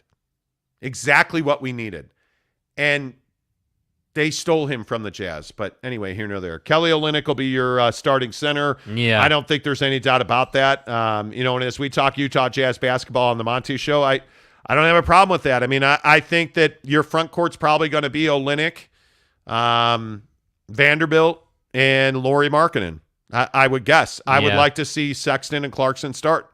Have Mike Conley be a bench guy. That's what I would do. Rance says more Jazz trades upcoming. Yeah, I think there's no doubt about that. Caleb says Sexton, Clarkson, Vanderbilt, Lauri, and Kelly. That's probably your starting five. I agree with that. Gage Carter says, I was impressed with Stanley Johnson last night. He played solid. Yeah, Stan's a solid player. And I think people forget about him. Yeah. Like, he can play. He's never going to be a superstar, but he's a fine big off the bench. I like him for his size. I think that's what I really like about him. He could play multiple positions, but he brings you decent size. And he's never going to win for you, but he's not going to kill you either. Yeah, in my totally opinion. agree. Caleb said Bogey had a good game, better fit than Grant for sure. And I think that's very true. I think Bojan Bogdanovic is a better fit in Detroit than Jeremy Grant was. And that rip from the corner that he hit, I mean, it's just that's who Bogey is. I mean, if you rotate the ball, if he's on a team where ball rotation happens, he's lethal. Yes. He's going to give you, I think he's probably going to give you on that team, he's going to give you 18 to 20 points a night, and you're going to love him for it. Well, when you have Cade Cunningham and Sadiq Bey, you really should just stand in the corner and shoot threes. Yeah. Michael Burton says, put in whoever makes us the worst team for a season. I mean, again, I just go back to what Danny Ainge said. Danny Ainge said, I'm too old to rebuild. We're not tanking. Like, I just don't, and I don't think that's what this roster says to you, in my opinion. Do you have? I don't think that they're tanking per se. I think that what Danny's done here is he's relieved the cap space issue, right? And he's traded all the heavy contracts out. Totally understand. But what he's also done is given them options moving forward. So, like with the VW angle, I could see them saying, okay, once the lottery's done and ESPN's had their time and they've done the lottery and we know who's picking number 1 overall, then if I'm Danny, I'm picking up the phone, I'm calling that team and I'm saying, what's it going to take for you to give us the number 1 pick? If that's what they want to do. To me, I'm not looking to get the number 1 overall pick. I could totally understand getting up into the top 10. I would even advocate for that. I think with where you are, you've got all these draft picks. Use some of the picks to make a game-changing trade, but also go and get some young talent that essentially is guaranteed to have success in the league, you know? So to me, I don't think they're tanking to play the lottery percentages. No, me either. I think that the strategy here is to get rid of all the bots that are in the comments by trading up in the draft. Yeah, I'm working on it, man. Damn bots. You know what I'm saying? Like you just they just come out of nowhere. Let me work. I'm working on it. You know, circumcising some mosquitoes. Yeah, mosquitoes. There you go. Let's see. Tucker Brady says, "Why not tank for a season? Let the young guys get some run and see who and what they are, and just shoot for the stars with the draft. What good does winning games do this season? I don't know that it does you any good to win games this season necessarily, but I think what that says about your club." That's what I mean. Are you Oklahoma City? I would think not. I think it's a mentality conversation. It's a problem. Not about win-loss. It's about a mentality. Hey, our mentality this year is to lose every game we play. Well, that sounds pretty crappy to me, right? The mentality should be, hey, our focus isn't necessarily on winning every single game. That's what we'll tell the public, but our focus is actually to develop these guys through playing basketball games. So win or loss, I don't think matters as much. By the way, Casual Kel says, I've been growing my hair out. Now that Olynyk's on the team, I want a haircut. Damn. Oh, that's I will, and it's not Kelly Olynyk's fault. I'm sure he's a perfectly not nice guy. You're dead to me, dude. Like you gave away Bojan Bogdanović for what? You know, like it Kelly is. Olynyk. Ugh. That, like, to me, that's ugly. Let's see. Carlin Lefevre says, if we are keeping Jared Butler, I'd like to see him on the court as often as possible. I don't think you are. Jeremy Bolton says, good morning. Newsflash, the Bulls lost. No thanks, the Alex O. Caruso. Hey, man. I tagged my guy, Jeremy Bolton, on Twitter last night. Yeah, Jeremy, where were you at on Twitter last night? Conveniently just chilling? Because I got to tell you, Zion Williamson scored 13 points. Neat. Last night, which is, that, I mean, How many minutes? there is something good about that, and, that's fine. But Alex Caruso gave you 9 points in 17 minutes, and Zion gave you 13 and 15. Alex Caruso is better than Zion Williamson. Let's just get on. Now, let me tell you what now. Patrick Williams is not good, and as a Bulls fan, I'm not. No, we ain't got and stuff. Yeah, woosah. It's okay. Exhale the demons. The demons. The Bulls are not good. The Bulls are not going to be good, and it's not going to, God, you son of a biscuit. Anyway, Jeremy Bolton says, I was too busy chanting overrated. Hey, man. I don't know if you're chanting overrated at Alex Caruso. I think you're probably wasting your time because I don't think anybody rates him highly. Look at me. Let's see. What does the mainstream media has issues Jazz tanking if they wanted Gobert Mitchell traded? Who wanted Gobert and Mitchell traded? I see, this is that conversation again. Like, I agree that the Salt Lake City media, the beat writers, wanted Donovan Mitchell gone. I don't think there's any doubt about it. There was almost a mission statement to be negative on Donovan Mitchell to get him traded by the media. And I think that was a big part of it. I don't think there was anybody in the media in this town that wanted Rudy traded. I mean, maybe me. I was probably the only one who thought that contract was an albatross. We said it the day he was signed. You can find it on our channel. I think it's unfortunate that the media so mistreated Donovan Mitchell here that it created a problem, in my opinion. Yeah, I mean, you don't have to agree with that, but I think, that's just me. That's just my opinion. Caleb says above or below 500 after 30 games. Below. What I've seen out of the Utah Jazz is not good. I mean, hey, listen, if this is tanking, if this is who you are, I mean, hey, that's fine. Yeah, I think you're a 10-win team at the 30-game mark. But I think you have to understand that a 10-win team that'd be all right. I mean, 10-20. Yeah. I mean, I guess. Yeah. I mean, that makes sense to me. 10-20. You've lost twice as many games as you won. 30 games in. To me, that seems, reasonable. Yeah. I don't know. I'm not. The struggle with me and this Jazz team is what's the upside to tanking? Because it ain't VW or Scoot. I can tell you that right now. I mean, it would be shocking if they got VW or Scoot. I mean, it would be truly shocking. I legit think the only way to that is trading up for them. What I don't understand is the people who say, hey, they should tank to try to win the lottery. Well, why would you tank to win the lottery when you've got like 15 picks at your disposal? Why would you do that? Yeah, I don't understand it. I honest to God, I really don't understand it.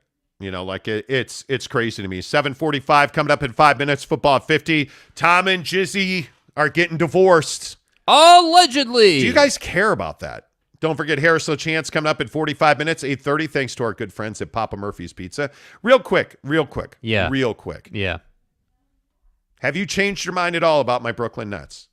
Because you're on the team now, right? Yeah, I'm the 17th guy on the bench. Yeah, obviously. For the fat guy.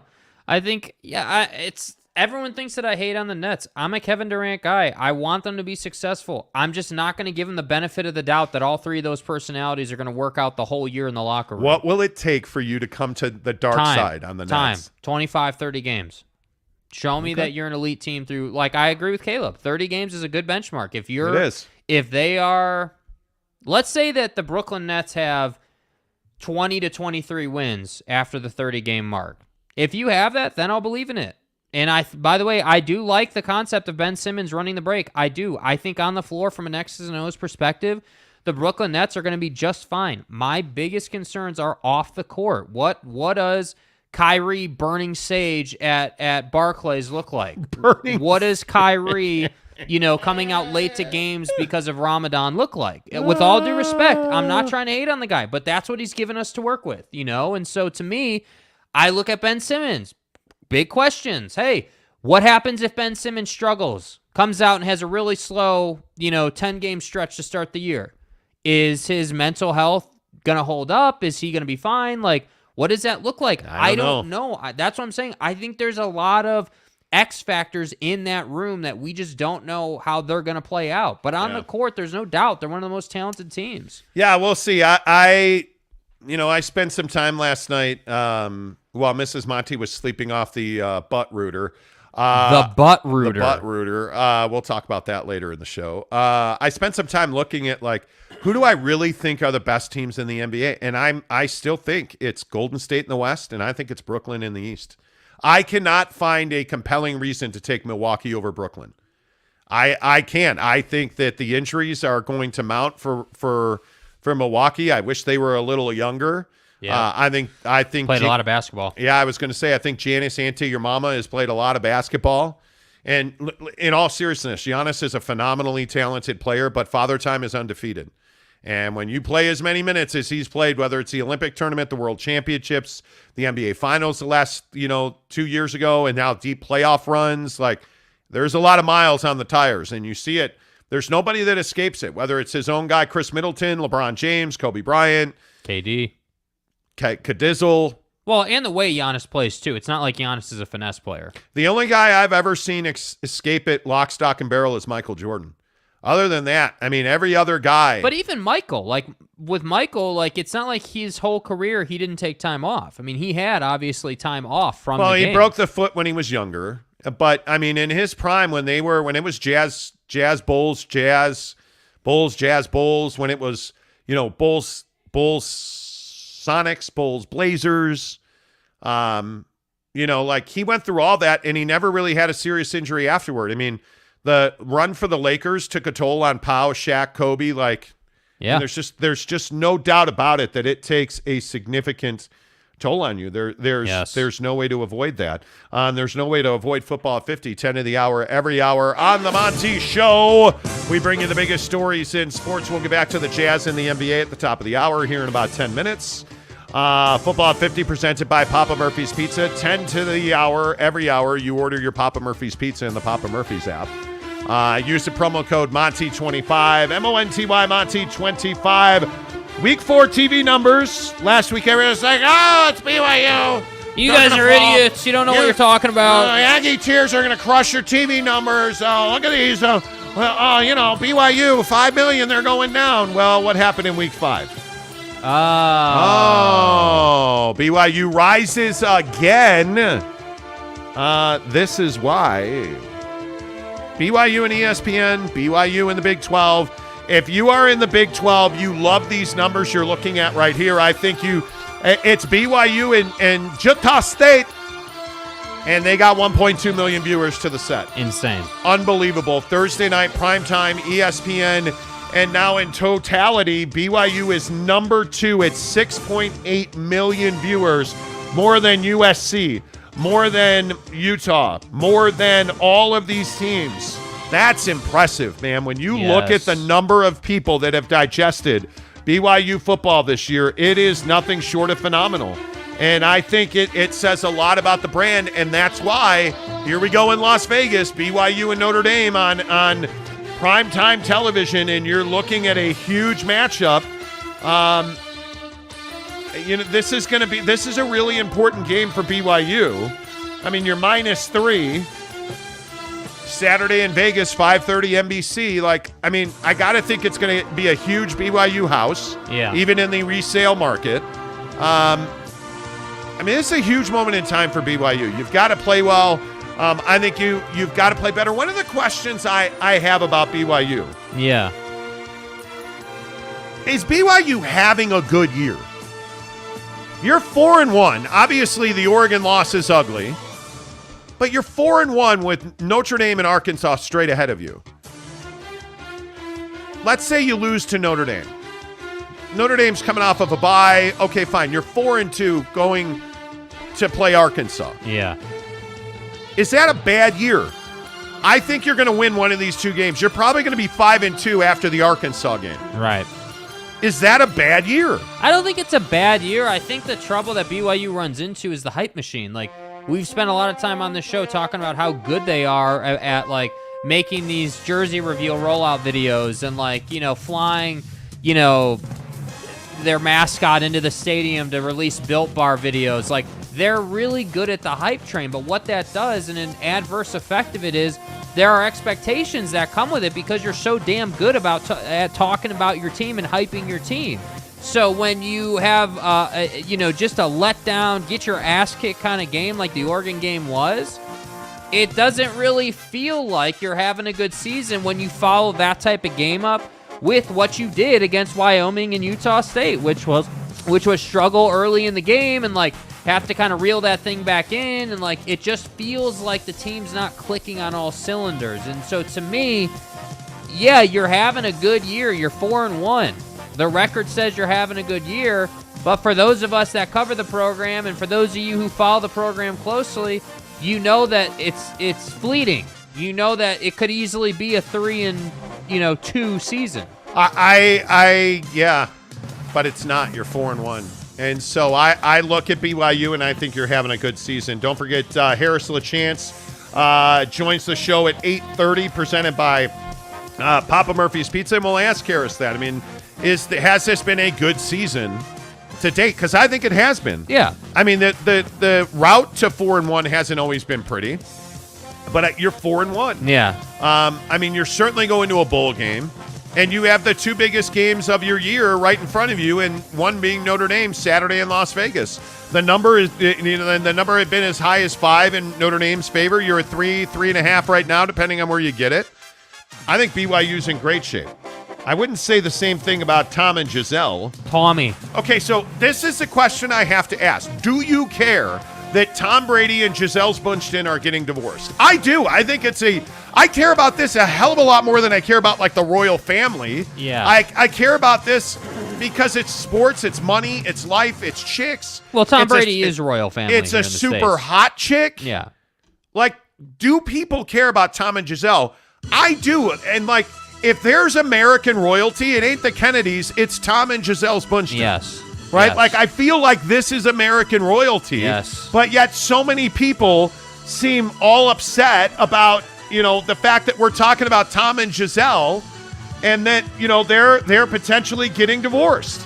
And I don't know.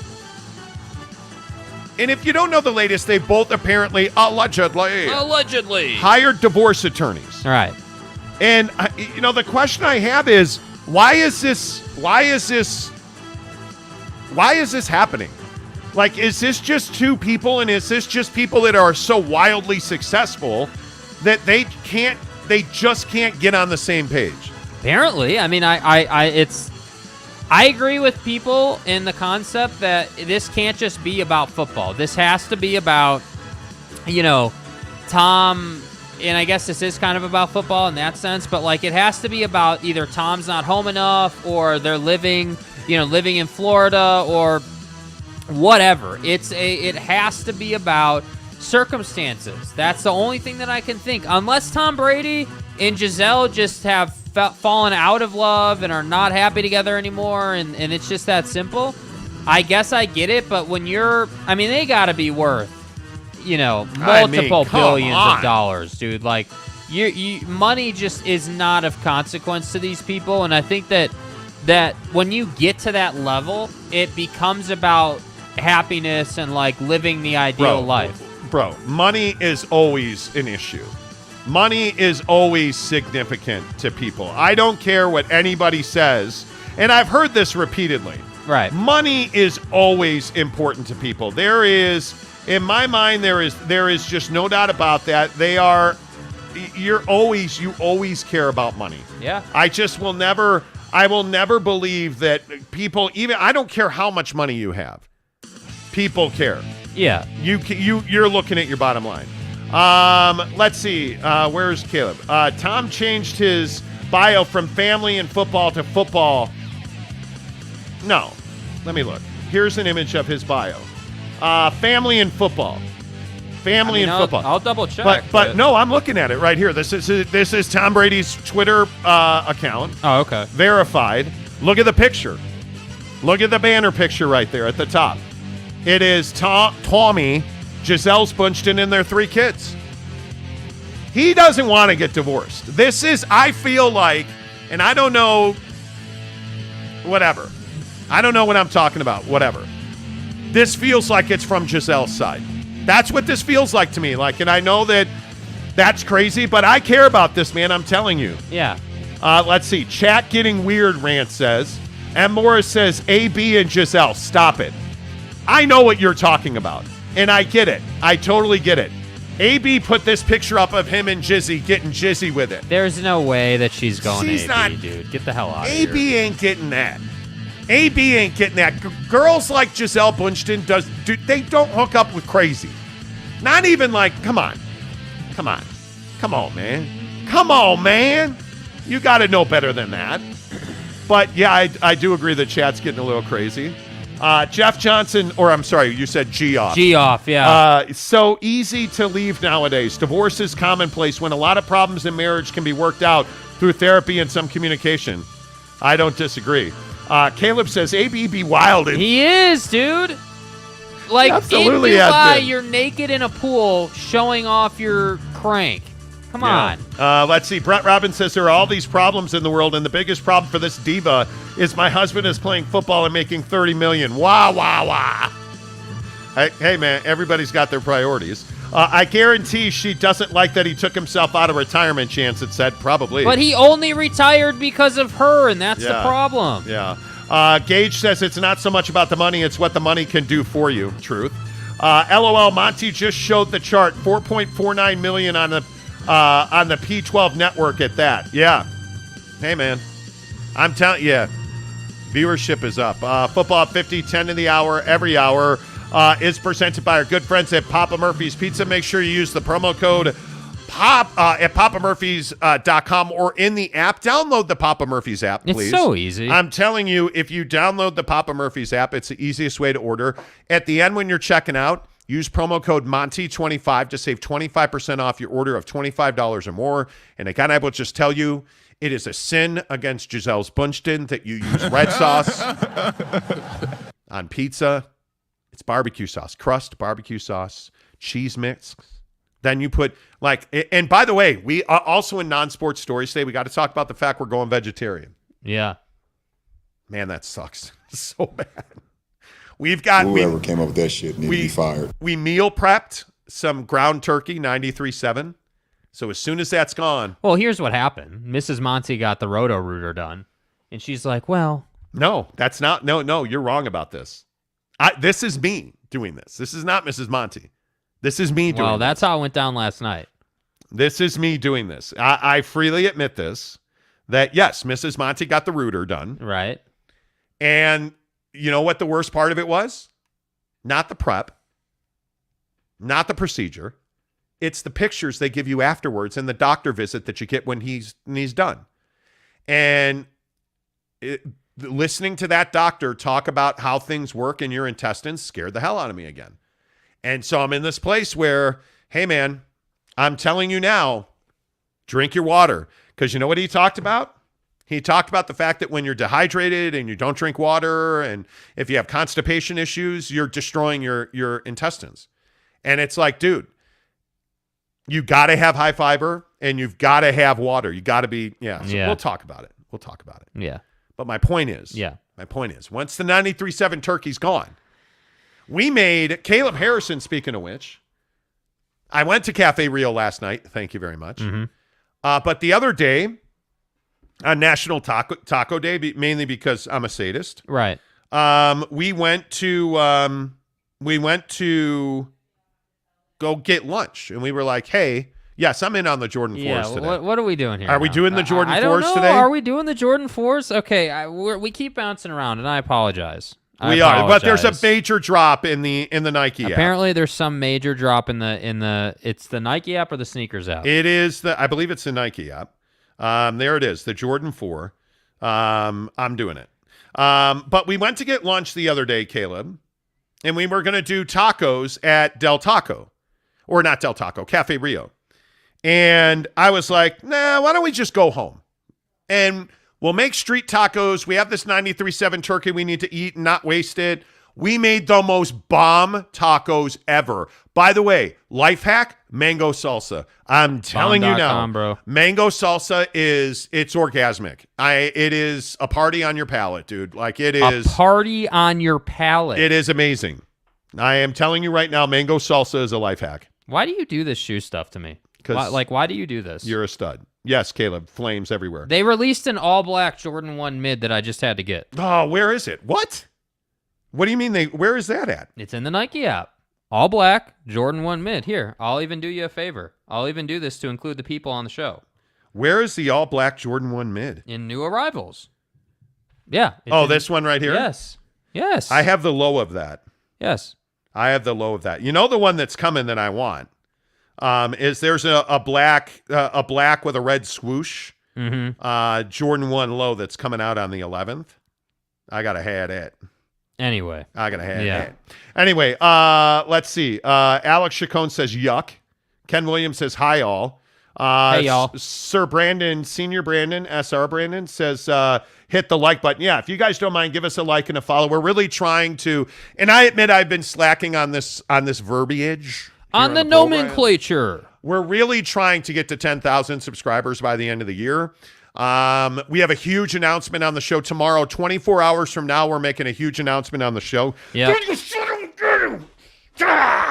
Bro, are you okay? Didn't get it. Dude, are you okay? No. I didn't get I'm not going to do something stupid and get hurt. I am right now because I didn't get the Jordan. Makes me want to puke. Lost another draw, folks. Just life in the sneakers app. Yeah, I mean, he's upset right now. Whatever. Yeah, huge announcement 24 hours from now.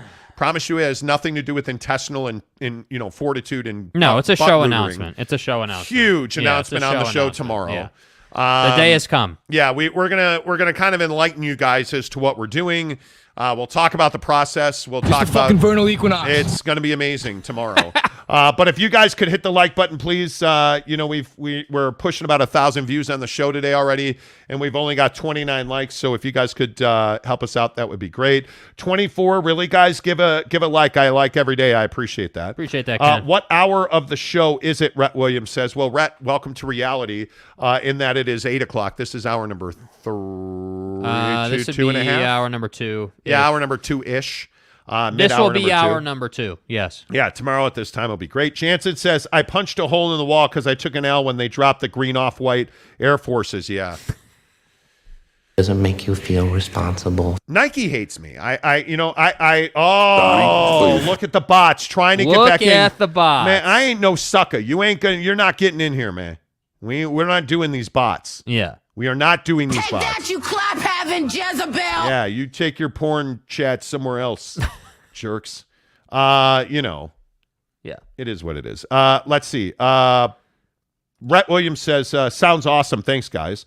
I think I know what the announcement is. Let's see some guesses. Eric and Raleigh is convinced we bought a hockey team. Well, we didn't buy a hockey team, bro. Do you watch Wrexham? We ain't got that kind of bread, bro. I mean, Mrs. Monty does. I mean, they pulled a hockey team out of her butt yesterday. Okay. But, Whoa.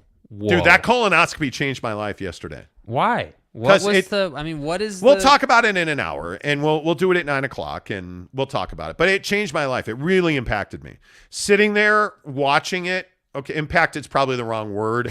I'm gonna get medieval on your ass. It penetrated. Well, no, it penetrated. See, that's also the wrong. It had a significant impact on me. It is what it is. Jansen says, if we guess correctly, will you say it if it's right? Sure, yeah, keep guessing. We'll let you know how you do there. Sure, yeah. Yeah, definitely. Yeah, just keep guessing. Yes, yes. Go for it. Yeah. Do what you think you need to do. What do you know? I didn't get the Jordan 4s. Because you know what I need to do, which is go to theadvocates.com. If you've been in a wreck, if you've been hit on your motorcycle, scooter, you tripped and fell, were you injured at work, don't trust the insurance companies, man. You need the experts, and you need them to be dogged fighters on your behalf. That's why you go to the Advocates, UtahAdvocates.com. They're going to fight for you because you didn't deserve to be in an accident. You didn't deserve to get hurt. You deserve to live your best life every single day, and that's what the Advocates allow you to do. Don't worry about medical bills because they're going to defer you. Did that guy driving his car distracted while looking at his phone hit you and totaled your car out? Don't take what the insurance company says. Let the Advocates fight on your behalf with the insurance company. You worry about getting your new car, getting healthy, getting back to work, getting your family back. Build your life while the Advocates fight for you. Go to UtahAdvocates.com right now. You can chat with them for free. There's no consultation fees. There's no big retainers. No, you don't pay the Advocates until they win your case. Find them at UtahAdvocates.com. And again, I just say, I'm telling you now, that when you look at Matt Driggs and the guys at the Advocates, I've known Matt Driggs for over 10 years. They're local. They understand the laws in Utah. They operate in many different states. If you're watching this from a different state, get to UtahAdvocates.com because they have the absolute ability to represent you. And if not, I'm sure they can refer you. You have nothing to lose by going to UtahAdvocates.com because they absolutely are the best injury attorneys in the business. Good Lord, you guys are blowing up my phone. Yeah, Nike is going in right now. Sorry to distract you. Nike is going absolutely in, dude. There are some days, so what's really interesting in the shoe world is that some days Nike will just drop like probably 20 super hot shoes. And if you pay attention, you have notifications on, you'll get them. But it's just crazy. Like today's a Wednesday. I don't know. In October, bro. I mean, I really like this. I really like the 4 today. I'm not a huge 4 guy, but I like the colorway. I don't know. You know, like this 6, the red Oreo one. The red 6. I picked that up. You got. Yeah. You did. Yeah, you got to have that one. Yeah. You picked up the red 6. There you go, Mr. Monty. I don't. Oh, hi. Sorry. Thanks. Yeah. Hello. I really welcome to the love show. That camel dunk, like the look of it. No, But dunks. Where are we at on dunks? I don't. They're not comfortable. Yeah, that's But the my look problem. of that, They're- if that look was on a 1, Yeah, a damn, camo that'd be 1 would be fire, dude. Yeah. But no, it's not. Yeah. I don't know. I'm We'll wearing see. my new. Teddy Wayman wants to know if he can guess what we're announcing tomorrow. Yes, guess, No, dude. Teddy. Guess. No, Teddy knows the answer, Well, dumbass. Oh, stop it! No, Damn Teddy. it, Teddy. No, Mike Maples says another game trip. No, but those are coming. We have a couple. We're planning a couple, actually. Brett Robbins says you guys are got colored shirts. No, all black shirts. Brett, you are a jerk. That is such a great response. Brett Williams says you guys are joining a network. No. Not exactly. No. No, not exactly. No. Ken Williams says no thanks, exit only. Okay, well, you know. Ken, that's all on you, bud. How you choose to live your life behind closed doors. What are those? In the Nike app? Yeah. You didn't see those ones? What? Which one? You can't just show me a she's shoe. like, hey, bro, over here. Hey, bro. Hey, man. It's the One Low Craft. The One Low Craft. Where's the One Low Craft? What? For crying out This loud. is ridiculous right now. I mean, People- seriously, we're sitting here trying to do a show, and what does Nike do to us? Nike does not respect me as a professional broadcaster. Anyway, 8 o'clock tomorrow, we'll make a major announcement on the show. Coming up here in about 20 minutes, Harris LaChance will join the show. We'll talk BYU and Notre Dame. But a lot of people are in on Scoot versus Vic. Brett Burnett says Scoot and Vic was the real game or show between two hot prospects. I'm all in on Scoot. Scoot's my guy. I would love to see the Jazz end up with Scoot, even though he's Donnie Light as a rookie, and I think he projects to be a better player than Donovan. I still maintain that listen, you don't you don't have to. Yes, I got the red 6s. There we go. You don't have to, in my opinion, you don't have to press and force to have one of the top 5 picks in this draft. I think Danny's a much better drafter than Dennis Lindsay was, thankfully, which isn't saying much, but I don't believe that this team is necessarily tanking for VW and Scoot. I don't think that's the situation. Now, will they win 3 games? Probably. Will that get them to number 1 pick? Probably not. Rhett Williams says radio station would be wild. I can never see myself going back to a radio station. Nope. We have, if we're doing 150,000 unique listeners a month on this show, that's more than any radio just in station. the state of Utah. That's more than any radio station. CKS says, wait, Jake scheduled a colonoscopy? No, because he never goes to the doctor. No. Never, ever. All gas, no break. Tom says the lottery really helps with the tanking on purpose part. Well, it does. I don't know. You're more of a Scoot guy as well.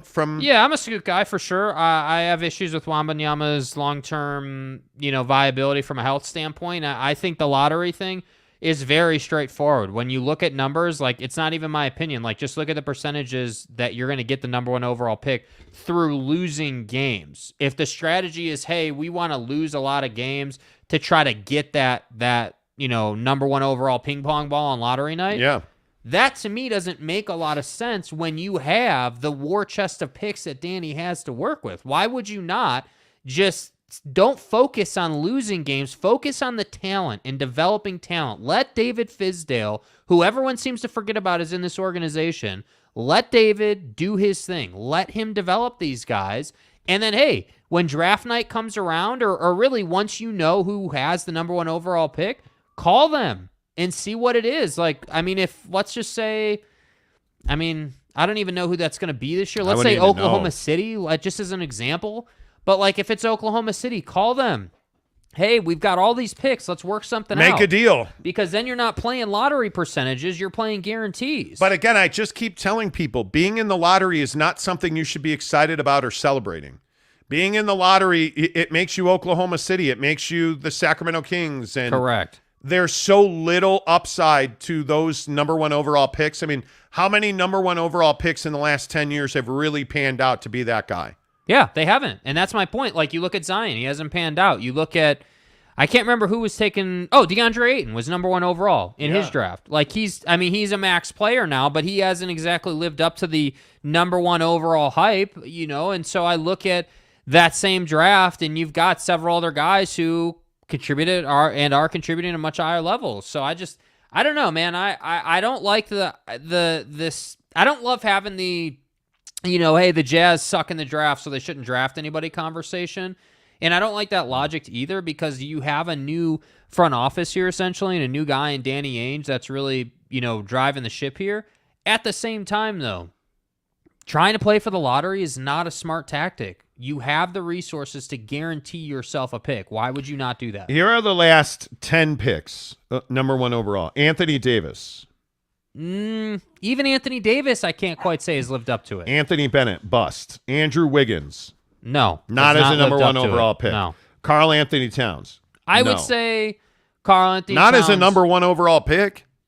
Well, okay, so what does it take to live up to a number one overall pick? You got to win a championship.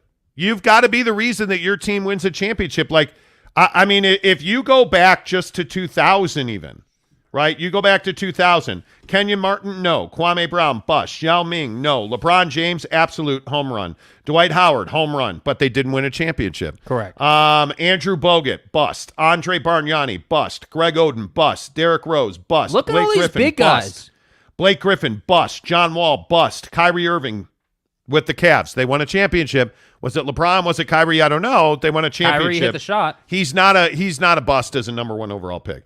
Anthony Davis, Anthony Bennett, bust. Andrew Wiggins. Well, but Anthony Davis has won a championship. He just didn't do it for the team that drafted him. I mean, he did hit that shot in the bubble to win the championship. Yeah, but I think for New Orleans, I don't know. He's a bust for New Orleans. Yeah. Andrew Wiggins, traded by LeBron, right? And then traded by Minnesota. Not a great number one overall pick. Karl Anthony Towns. The problem is, if he wins a championship now, is it Anthony Edwards or is it Karl Anthony Towns? Yeah, great question. And I still don't see him winning a championship, even though they're going to pay him and Rudy $100 million. Yeah.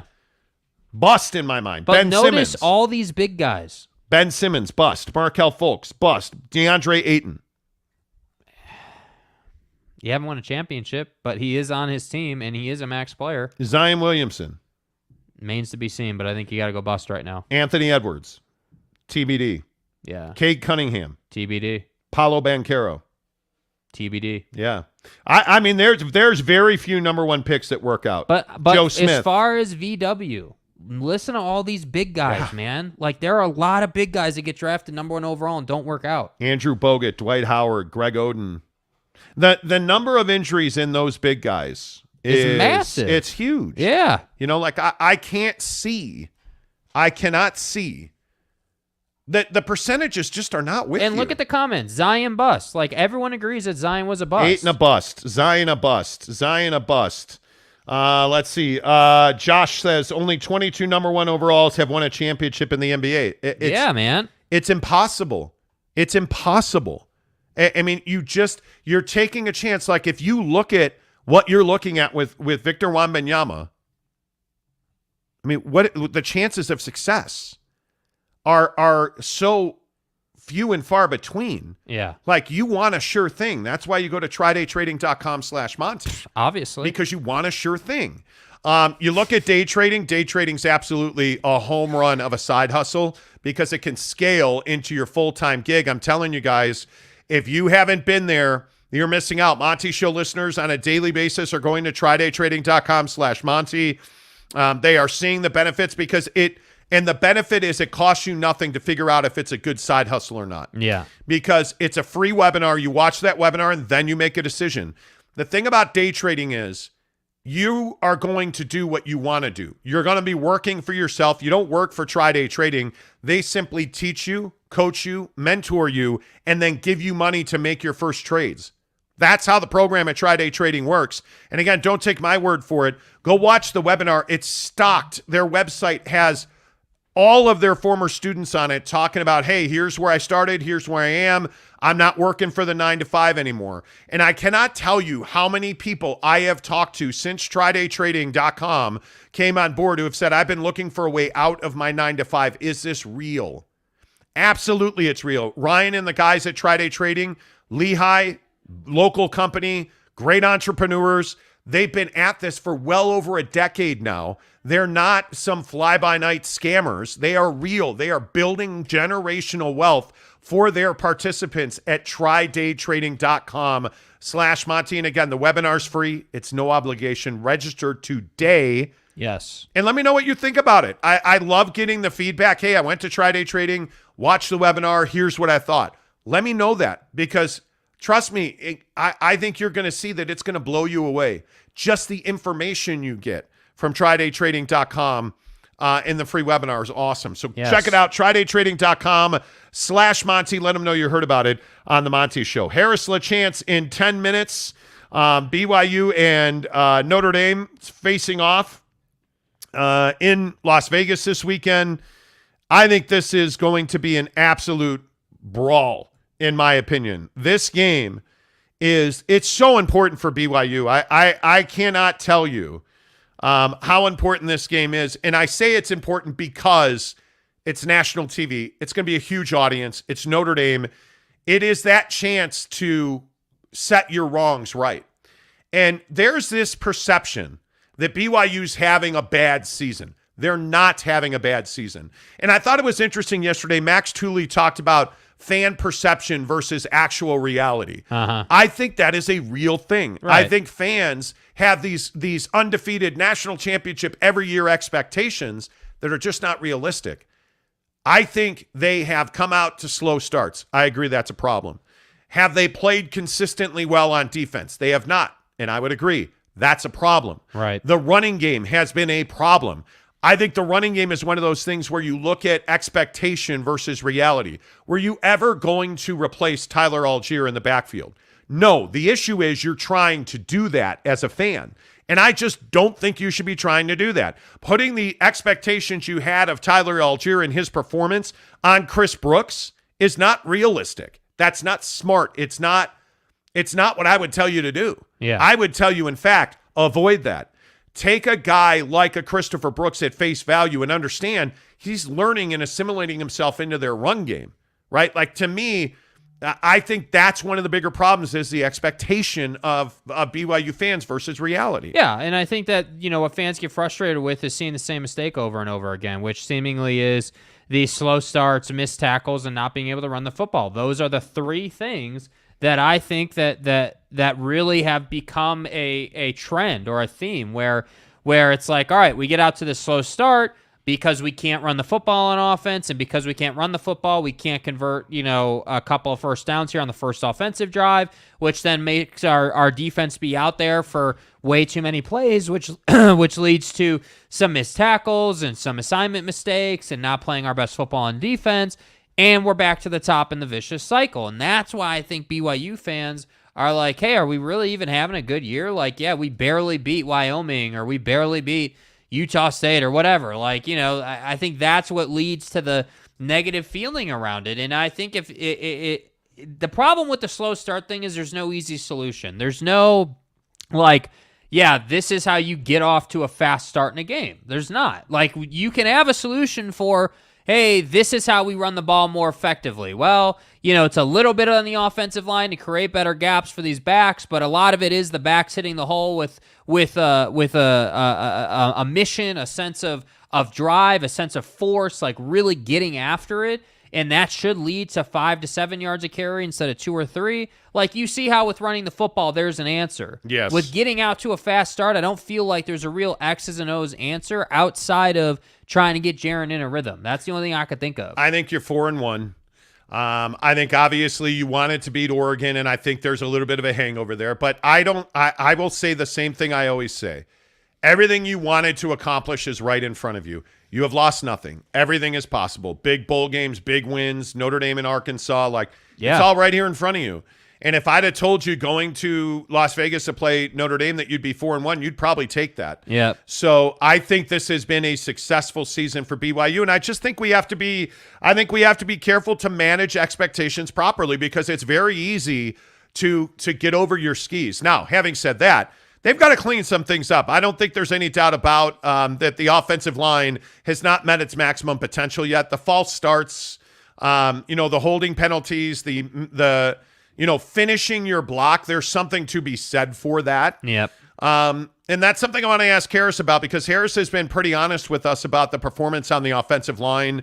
And I think we saw, when they were rotating offensive linemen, I don't think they were nearly as effective. And I think when you have Harris at guard and you have Suamatai at tackle on the right, yeah, I mean, that's an awfully formidable right side. Dominant. With Freeland and Barrington and, Pay. You have a really good group of 5 guys, and they've been able to consistently be on the field together. So I think that is significant, and I think that matters. It's going to be interesting to see how BYU and Notre Dame match up, because I can tell you, I watch a ton of Notre Dame football. Notre Dame's very fast. Notre Dame's always got size up front. I mean, there is a pipeline of offensive linemen from Pennsylvania and Ohio to South Bend, Indiana. They always have size up front on both lines, so it's going to be interesting to see. But the one thing that's very clear is if BYU is going to win this game, they're going to have to stop the run. Yeah. Yes, they need to run the football, but if BYU is going to win this game, they're going to have to stop the run. Because trust me when I say, even if you go back and watch that North Carolina game, the way that Notre Dame was able to manipulate the Tar Heels was they were running the ball. And that opened up passing lanes down the field. That opened up route combinations that you don't get if you're not effectively running the football offensively. So BYU has got to limit Notre Dame's ability to run the football, and I think really that's going to be the key to the game. Yeah, and I think, like yesterday, Max Tooley talking about leaving tackles out there. You can't do that when you're trying to stop the run. You can't have, like as Kalani always says, you got to play assignment sound football. Like you have to do those little things to stop the run and ultimately get off the field. And it's hard because it's kind of been a theme in the state of Utah for football. Like Utah struggled with this in week 1, but seemingly all those issues have gone away. Now it's BYU's turn to struggle with tackling and making their tackles in the backfield when they have a guy. And now it's time for those to go away. So I have to think that the linebackers specifically will play more discipline. But again, they got to prove that. Everything that you want in this season is right in front of you. And I think perspective, and there's a reason that you call fans. I mean, you're absolutely observers, and you don't get that inside look every single day. And the thing that you understand about football is the littlest detail is the difference between winning and losing. It's not big plays. It's not, it is controlling your emotions and being able to focus on your job. And I think when you look at what wins and loses line play, defense and offense, it's simply you have 5 guys on an offensive line, and each one of them has a job. They have to do that job together, and they each have to do it well. And that's awfully difficult to pull off. And I think defensively it's a lot more complex than that, because you have to have linebackers that are in the right gap at the right time, to support the scheme that you're playing on that defensive line. So there's a lot more complexity to it. But one of the things I think that is so important, and I think one of the reasons you've seen frustration from Kalani Sitake, is that the detail has not been there on game day. The execution of the detail has not been there on game day. Right. And it is as simple as, hey, turn a guy, but don't let him off the block, right? Because a defensive lineman's only job is to get off the block. That is their job. Get out of the wash, get in the backfield, disrupt the back, make the quarterback move, whatever that might be. That is the entirety of what a defensive lineman's job is. Yeah. So when you look at those details and you look at the way that you have 5 guys up front who are trying to play as a unit, it's not as simple as let me get my hands on this guy and make sure I turn him right to create a lane here. Like, you have a job, but all 5 guys have to do that job. And when they don't, that creates issues on the offensive line. So as fans, you're not going to see that. You're not going to watch a football game in that light, but you really should. Because again, I'm going to tell you, they're 4-1. Everything that BYU wants to accomplish is directly in front of them in Las Vegas against Notre Dame. And there is, hey, Speaking of which, there is Harris LaChance. He joins us. What's up, Harris LaChance? Good to see you, my man. We were just talking about details and perception versus realities and all of that good stuff. Have you guys had a good season to this point? I mean, on paper it looks pretty good, but what we've been talking about within our team room is that we haven't played nearly to our best at all.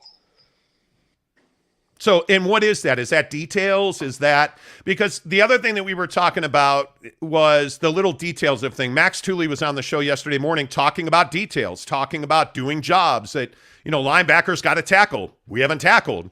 So when you, as an offensive lineman, I think you and I have talked about this on the show in the past, like this thing about doing your job and each guy doing your job. Has that not reaching your potential? Is that about details? Is that as simple as doing your job? Yeah, definitely. I think it's definitely about details. It's about the small and simple things. It's about like you said, like we talked about before, all 5 guys, getting on their blocks and staying on them, driving them through the whistle every play. Those little things go a long way, and the running back hitting the right track perfectly, and setting up the defense to cut back. There's a lot of things that go into it, and it's like when we find that good rhythm, nobody can stop us, but it's all about finding that rhythm, and it takes a while. It's harder than you think, when you're working at it, trying at it. So, I think we all think football's easy. Hey, hey, just grab your guy and make a play. But I mean, the preparation level when you're playing programs like the Baylors, the Oregons, Wyomings, Utah State into Notre Dame and Arkansas, like there is no off week for you guys, especially your bye is very late in the season this year. I mean, how do you stay physically ready, and how do you combine that with being mentally ready to play big games week after week after week? It helps a lot with our strength staff. They keep us ready, and we have a lot of analysts here and guys that are kind of looking about seeing how our schedule is. We played 2 games in 5 days when we played Wyoming and Utah State, but then we had a long weekend to kind of chill out and get our feet back under us. And, they help us get right and get our bodies right. And I think mentally you have to just stay consistent, keep trying to, get better every day, but also understand that you can, it's a marathon, not a sprint, I guess I would say. And especially with these tough schedules, you have to understand that. How are you sleeping, by the way? I mean, you've got the new little one. I mean, you and Mrs. LaChance are battling through that and adjusting, and you're dealing with all this, the baby stuff, the relationship stuff that the baby stuff brings into the relationship. Like, how is that impacting your life? How are you feeling? How are you doing mentally? Oh, it's great. I think it can be a hassle sometimes, but for the most part, Harvey's sleeping well.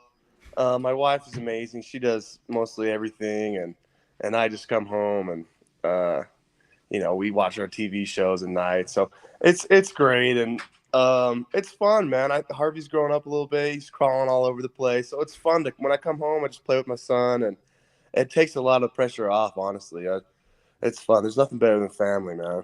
So wait, before we get back to football, you watch your TV shows at night. What are the TV shows in the LaChance household at night?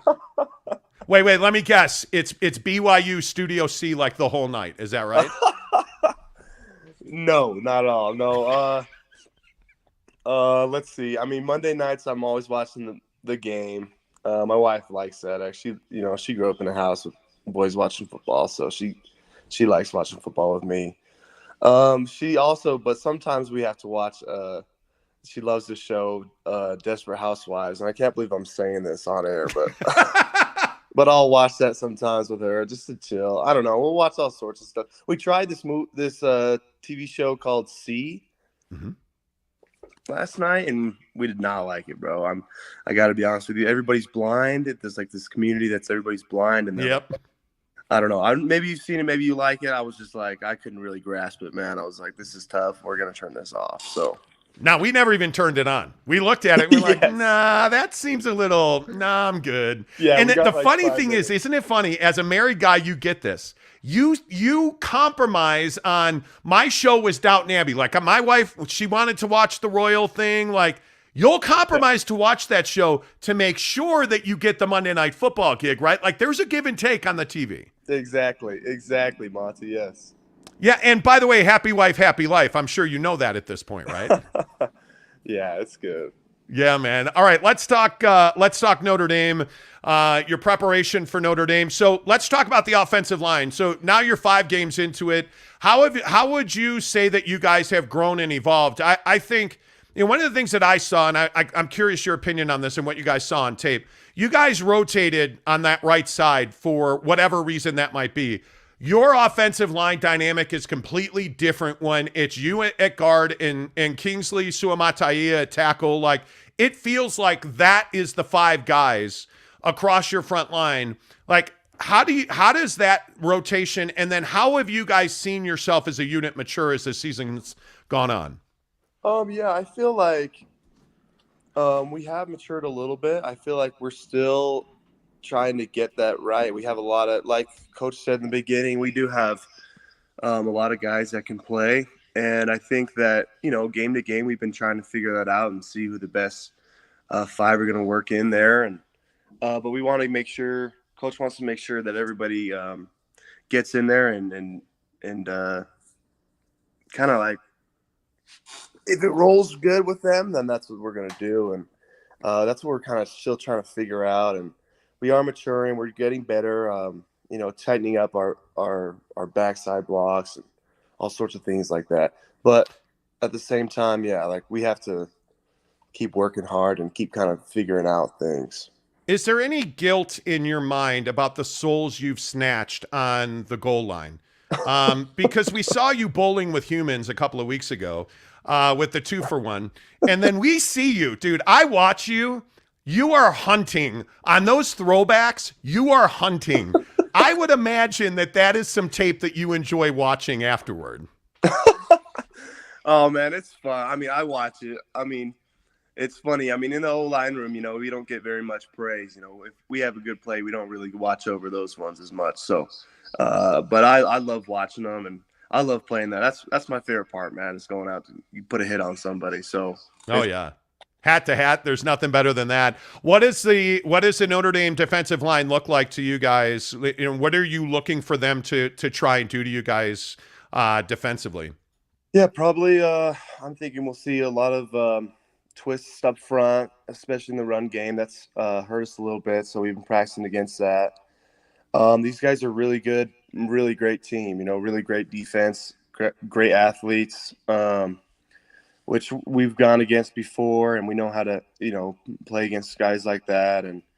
But at the same time, it's going to be a good battle, man. And we've got to bring our A game and be ready. So.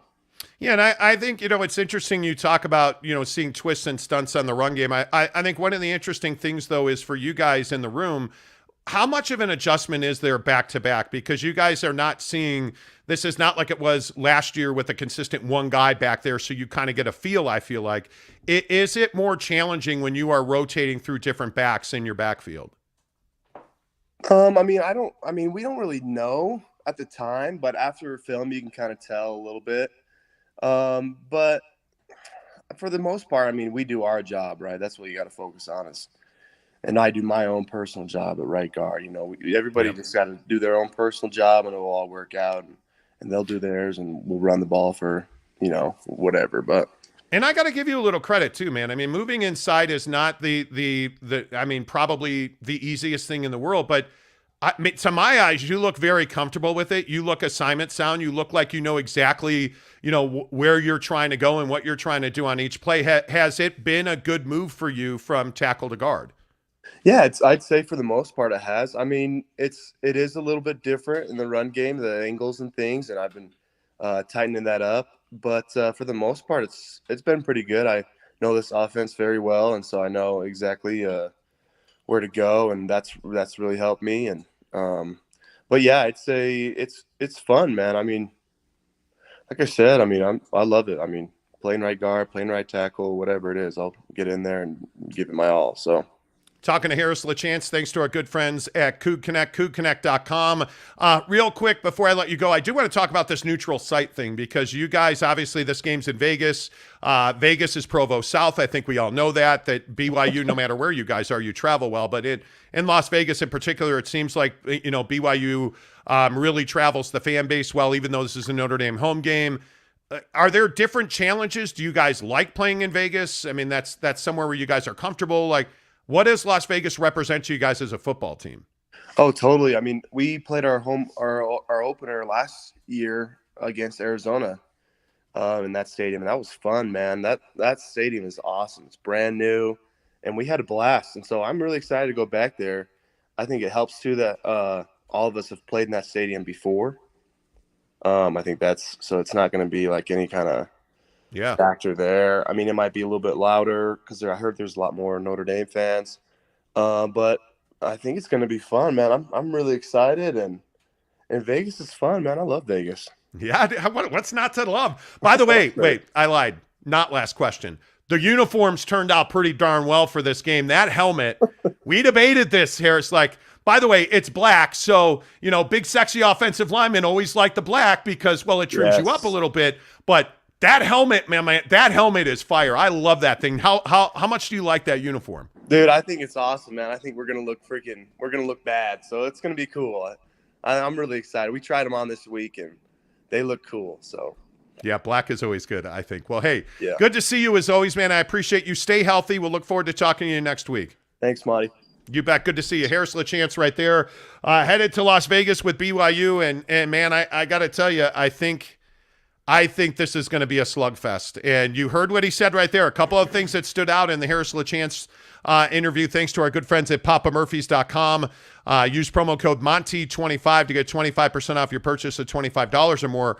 The thing that really stood out to me that he said there is they clearly recognize that they have not effectively run the football. Mm-hmm. And it's not that they are not doing their job man for man. He's talking about twists, which is where you're having defensive ends, defensive linemen, twists and stunts are where you have a defensive end that's going to, slip behind his tackle and run through the A gap. Like, you're looking at different schemes being thrown at BYU. The thing that's encouraging to me is, A, they've identified that as an issue. Yeah. B, they've clearly been working on that. And C, I think that they're athletic enough up front where they have the ability to adjust to that. That is clearly something we have to watch on Saturday. Yeah, I mean, I think that, running the football, to me, it has always been at the heart of what helps them offensively. And again, it's a core fundamental just in football, generally speaking. If you can run the football, then you're going to be able to pass the football because it brings the linebackers up, like it brings the safeties up, like it just opens up so many doors for you. So, to me, whether it is the twists or the stunts that the line's got to account for or whatever, like, you need to be prepared. And I think that ultimately is what I'll be looking for. If this team comes out and looks like they're lost again like they did against Wyoming, then I think it's like, okay, well, maybe this is a preparation issue, not just like a stunt and twist thing. But if they come out very prepared and it's like, all right, they're executing, they look great, then it was clearly just, all right, yeah, we just didn't prepare the right way for these couple of games, and now we've kind of figured that out. So I just think they're not that far away from playing their best football. Yep. They just got to go and do it now. Yep, and I think this is going to be huge. It's one of the biggest stories in sports, no doubt about that. Brought to you by our good friends at Quick Quack Car Wash. Make sure you find our guys at Quick Quack Car Wash. It's fun, it's fast, they're efficient. And I would tell you, get the membership because it saves you money. And you're coming into the winter season, buy those memberships. You're in and out of Quick Quack in a matter of minutes. And the thing that I like about Quick Quack Car Wash, the people are great. I truly enjoy the fact that they're always smiling. They seem to always be happy. It's clearly a good place to work. Support local, support Quick Quack Car Wash. I think one of the other things we'll have to watch, speaking of the backs, how do the backs pick up the blitz and the twists and the stunts? Because it's not just the offensive line that's got to protect Jaron and give him the ability to play make. The backs have to block as well. And I think Chris Brooks actually has done a very nice job of that. Mm-hmm. It'll be interesting to see what Notre Dame brings in their front seven package to to get to Jaren Hall, because the key to beating, clearly beating BYU is taking Jaren off his spot and forcing him to go places he doesn't want to go.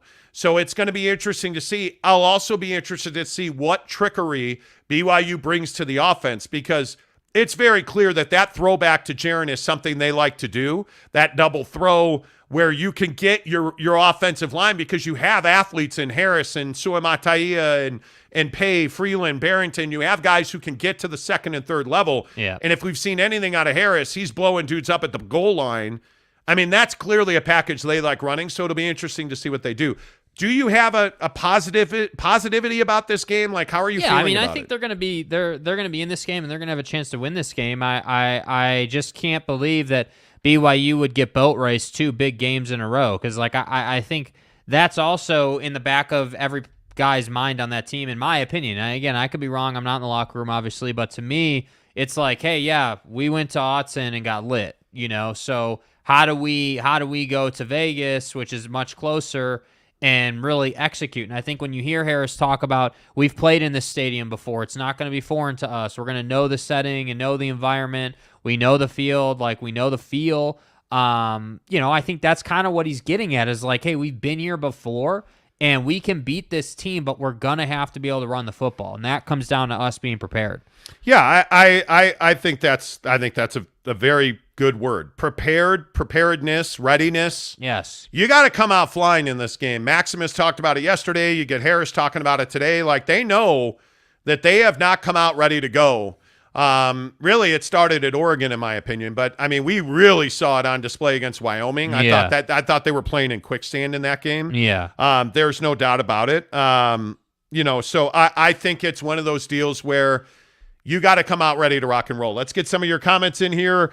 I love the Harris LaChance interview. We missed him last week. I missed having Harris LaChance on the show last week. They played on Thursday, so it was a tough week for Harris, but you understand that. Now he's back this week, and it's good to have him back. Yep. Mike Chase, good morning to you. They need to start fast. If we start slow, it will be extremely hard to dig ourselves out. Absolutely.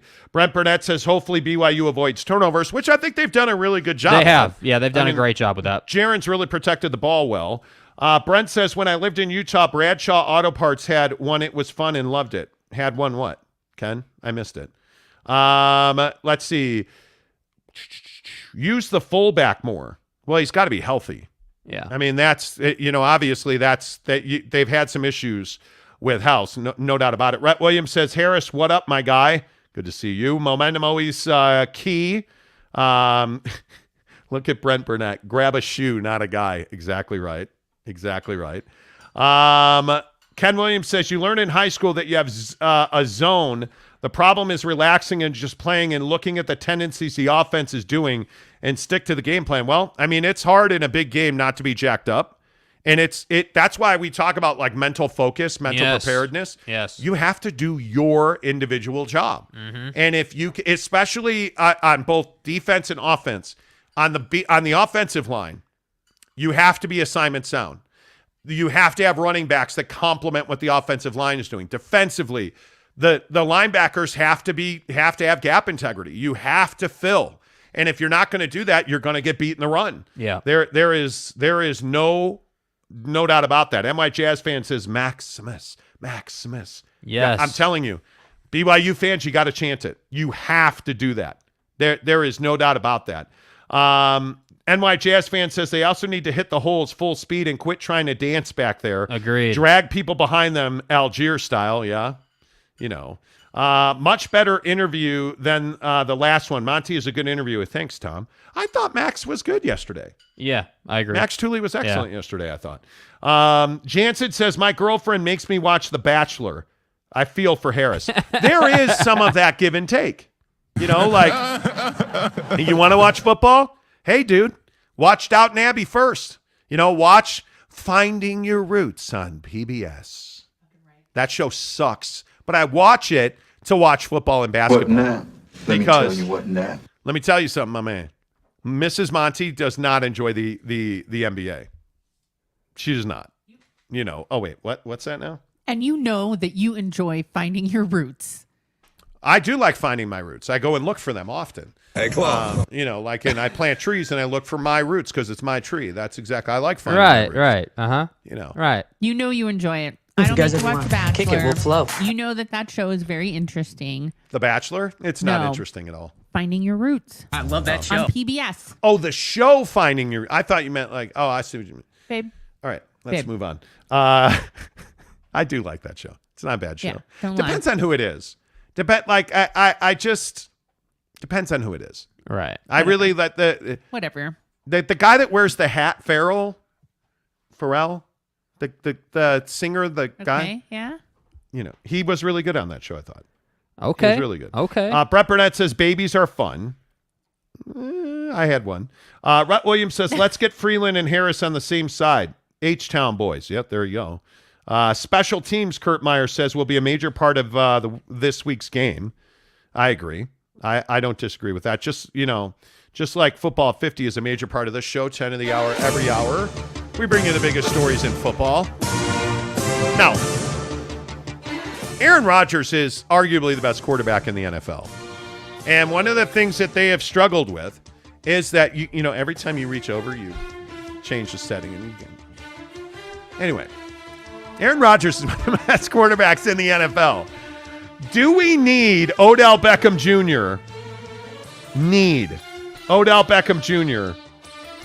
on the Green Bay Packers? Because I'm here to tell you there's a pretty good chance that's going to happen. Odell and I have been friends for a number of years now, and so we keep in contact, often. We talked at various times over the years, and obviously with a player like that, you're always hoping that there's a time where you can figure things out and play together. But he's a special talent, and I was really happy for him last year and see how they used him in LA and for him to get a ring. And obviously he was dominating the game to start that game until the injury. First of all, take off that Manchester City shirt, sir. Front runner. Second of all, cut your hair. Take that ponytail off. Third of all, you have a very punchable face. Yes, he does.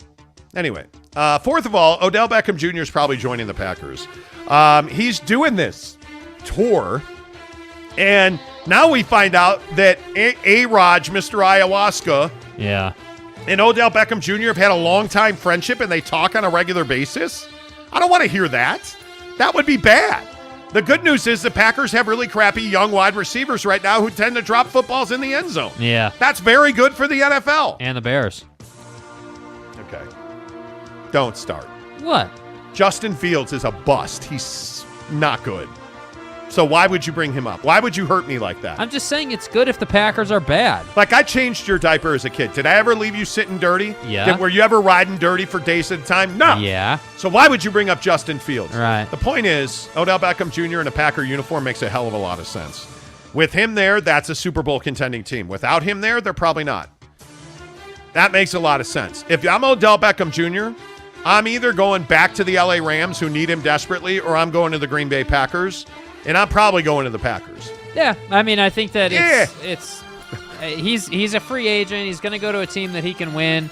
He's not going back to the Giants. I'd be shocked. Like, just go to a team where you can win. And by the way, is it lost on anybody that he's just taking the time off? Like, don't take your beating until like week 10 gets here. Don't take your beating. Yeah. Until week 10 gets here. Yeah. I don't disagree with that.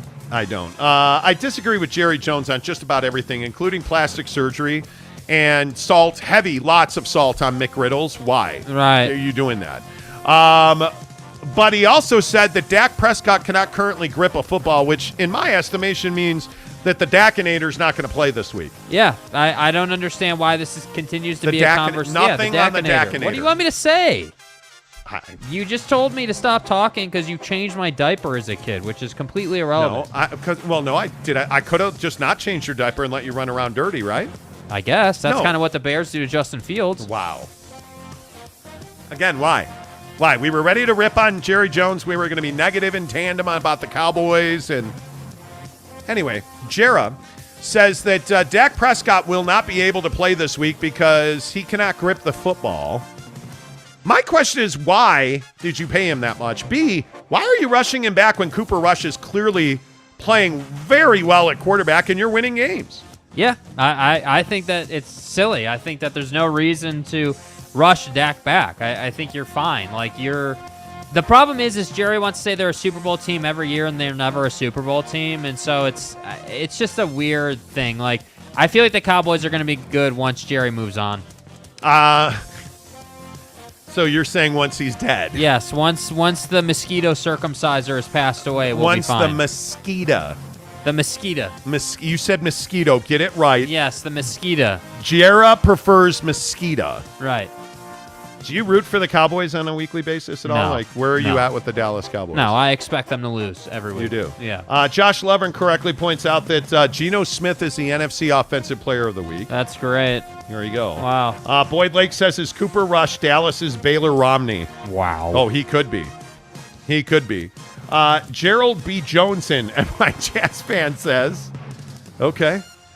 Geno Smith is actually a pretty good story, by the way. Yeah. I mean, he's a guy that didn't really get a great chance around the league, but has taken advantage of it. That said, yes. I don't think he's I don't think he's a Super Bowl winner, that's for sure. Will Zach Wilson suffer a similar fate with the Jets? Yeah, I mean, I think that Zach Wilson is, again, I'm a big believer in the idea that when you play for a bad organization, it's going to be difficult for you. The problem is that when Zach was out, Joe Flacco came in and did his thing. So it's like, all right, Zach, it's your turn. Zachy Poo, you got to perform now, And I think if he doesn't perform, he's probably going to bounce around the league. That's the nature of the beast. See what you've done now? Do you see what you look at Tom's comment? Do you see what you've done to my Chicago Bears?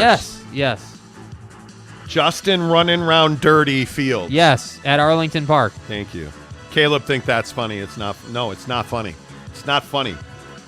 Jeremy Bolton says, can a team get LeGarrette Blount on their team just to punch Rodgers in the face? Yeah, how about LeGarrette Blount chasing players and punching people in the face? Yeah, that sounds good. Has anything ever changed with that dude? Not from college, it hasn't. Brent Burnett says, Wilson may perform for the Jets. No. See, we used to play a drop where his mom would say, no. And we just don't play those drops on the show anymore because Jake's not fun. He doesn't have a sense of humor. He's not somebody you want to hang out with. He's bitter. His dad's better looking than him and can bench, 225. He doesn't enjoy his life. So nobody's allowed to have fun. Wow. Nobody's allowed. No, I don't know. Please. Are you not going to play the drop? No, I don't have it right now. So Jake switched computers, and now not all the good drops are on your computer. Yeah. There are technical things that we have to work on. Can you at least give me Chewbacca? Can you? Let me find Chewbacca. No, thank you. There you go. See? How about that? What I just said. Yeah. What I just said. That's one of my favorite drops ever. What I just said. It is so good. Catch me outside. How about that? That's Dr. Phil with this delinquent. Who, by the way, I think when we joked about that yesterday in the car, isn't that girl on OnlyFans now?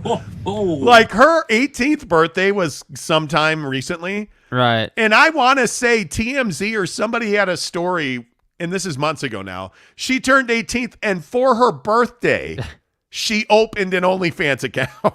Like, on her birthday. And she is, I want to say, the highest paid OnlyFans performer ever. How about that?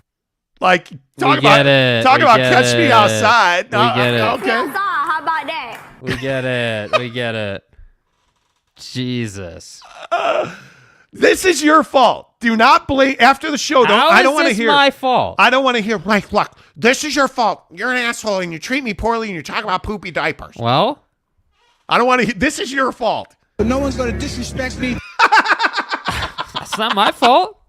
Oh my God! It's only your fault if you don't get a Jacko pizza. 911. What's your emergency? Something is in my house. I'm sorry. Say again. I smell something delicious, and I don't know what it is. Ma'am, can you describe it for me? It smells like golden crust, freshly shredded cheese, and pepperoni. Ma'am, we've traced the smell, and it's coming from inside your oven. What do you mean? It's a Papa Murphy's Jacko pizza, and it's just $10. Ah, amazing. Papa Murphy's. How about that? Papa Murphy's. That is one of my favorite commercials. Yeah. When they whisper at the end and they're like, Papa Murphy's. Yeah. That's so good. Yeah. The Jacko Pizza, I will be ordering one. Dude, it is already Wednesday. I know. Huge announcement on the show tomorrow. Yes. Show-related announcement. Show-related. Not giveaway, show-related. Yeah, not giveaway, although, yes, we're doing bowl trips. People have been trying to guess all morning what the huge announcement tomorrow at 8 a.m. What's the best guess we've gotten so far? That you were actually going to do your job and actually, perform on the show. But you're not that guy, pal. Trust me. You're not that guy. Not that guy. The best guess on the show, I don't remember, that we were joining a radio network. Okay. Which we will never do. We will never, ever do. Donnie, I mean, Ken Williams says, haha, poor Jake, LOL. Hey, it's not my fault you're not this good looking, Right. Let's see. Feel bad for my lost flip-flop, please. A moment of silence for the flop. Yeah, can we get the cricket sound? Where's the cricket sounds? What? What do you mean? What did you lose a flip-flop? That's the worst. That is absolutely the worst. Kurt Meyer says time change. No. Caleb Harrison says roll tide. Roll tide. Roll tide. Do you have the roll tide drop? No, we didn't have that before. Yes, we. No, we didn't have a roll tide drop. God. Don't start making stuff up. God, he is only 37 years old. What a stupid son of a bitch. Please restore Uncle Joe's memory. We used to have a drop where This is Coach Saban. Where the guy was like roll tide. Yeah, that was like 5 years ago. Who cares? We used to have it. You're slacking. No, I'm not. You're actually not. I'm not. So, but it's fun to say you're slacking. Yeah, I've been immunized. Oh, my God. NY Jazz fan says, we really got to hit the like button. Come on, fellas. Let's go. It's only 43. Okay, thank you. That makes a big difference. Thank you.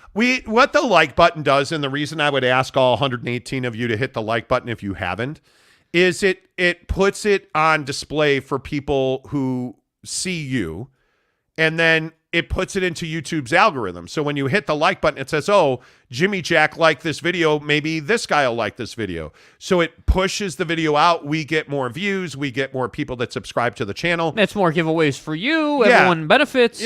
So hitting the like button really makes a tremendous difference for the show. Yeah, hit that. Even if you hate Jake, which I know is an oxymoron because nobody likes him. And as you can see, there's not much hope for you left. I mean, that's like choosing Chipotle over Cafe Rio. Who does that? We're getting somewhere. So hit the like button. That would be amazing. I really appreciate you guys doing that.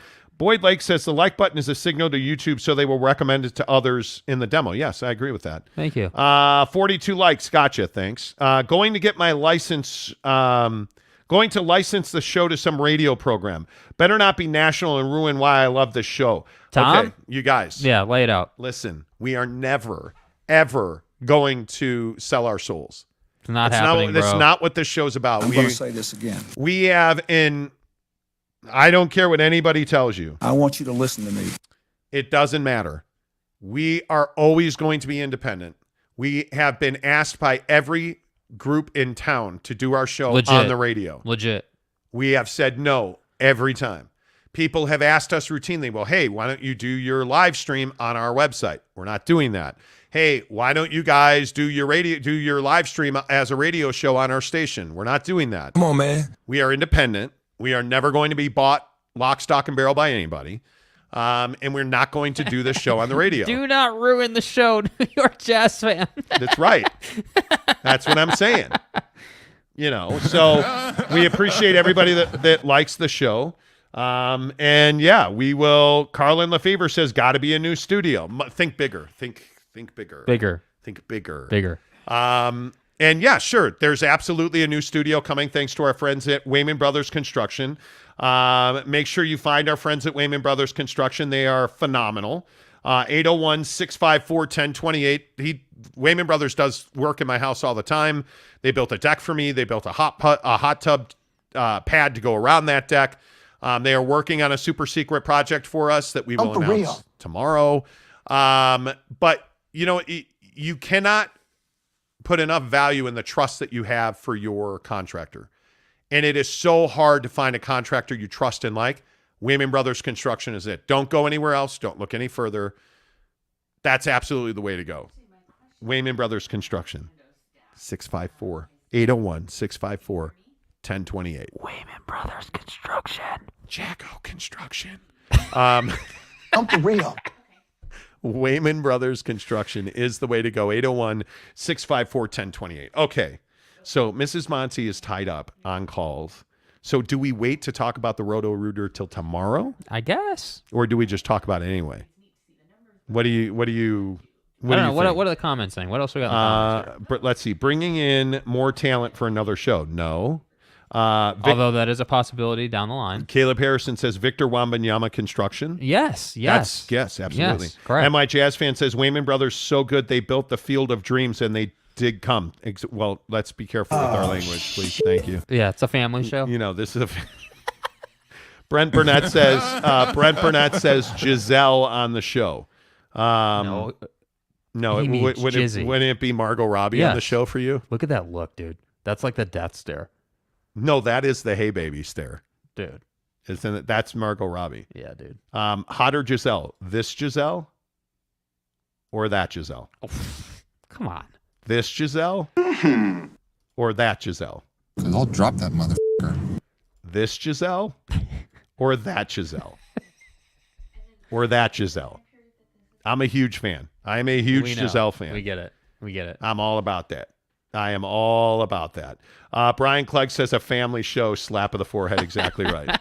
MY Jazz fan said, is something jazz related coming? Yes, actually it is related, sort of, by design to the Jazz. We'll make that announcement tomorrow morning, right about 8 o'clock. Yeah, we'll do it at 8. We'll give people time to show up. Yeah, be here at 8 o'clock. Be here or be square. Correct. We'll do that tomorrow. It's going to be amazing. Right now, we need to let you know this show is presented by The Advocates, UtahAdvocates.com. Make sure you get on their website. You can chat with them for free right now, live, UtahAdvocates.com. You never pay The Advocates until they win your case. No huge retainers, no upfront consultation fees, none of that. You worry about getting back on your feet. The Advocates will fight the insurance companies. They'll get you what you deserve at UtahAdvocates.com. All right, non-sports stories of the day. This Elon Musk thing is a big deal. Uh-huh. So, we've talked about this a lot on the show, and I'm not anti-Elon. Although that has a nice ring to it. I'm not anti-Elon. I am not pro-Elon, though. It's hard to be a fan of the guy. Why? Because he's just, he doesn't do it like... It was cool when Elon was like the underdog guy. Like Tesla was struggling, and then he got Tesla to survive and thrive, and now it's like I'm launching rockets. And then when you started getting into, the Twitter space and just some of these moves haven't given him the best look. So I'm not a huge Elon guy right now. I am a guy, and this is just me. I'm a guy that believes in fair trade. If you have the money, you should be able to go and do what you want to do. What Elon Musk is doing to Twitter is nothing short of, in my opinion, a scam. I think he is running a game on Twitter, and he got in way over his head. And if you didn't hear the story, Elon Musk offered to buy Twitter for $44 billion. And then the crypto crash happened, amongst other things. And I think he may have possibly... I don't know this to be fact. I am not reporting this as fact. It's just my opinion. I think he got cash tight, but I also think he never intended to buy Twitter in the first place. I think he wanted to bring Twitter down. I think he wanted to damage Twitter. And so he pulled out of his agreement to buy Twitter. And he said, oh, well, you got to show me that the bots are not all your users, and how many bots do you have? And they go through all this stuff. Elon says, no, I'm not doing it. So then Twitter sues him. They go round and round and round. And now this week, he's supposed to sit for discovery depositions. He is supposed to sit with a group of lawyers and be asked questions. And it was going to be nasty. It was going to be heated. It was going to be contested. So what did Elon do? Oh, well, okay, cool. Whew. You know what? I'm gonna buy Twitter. Yep, I've changed my mind. I'm gonna buy Twitter fully as agreed, $44 billion. Right.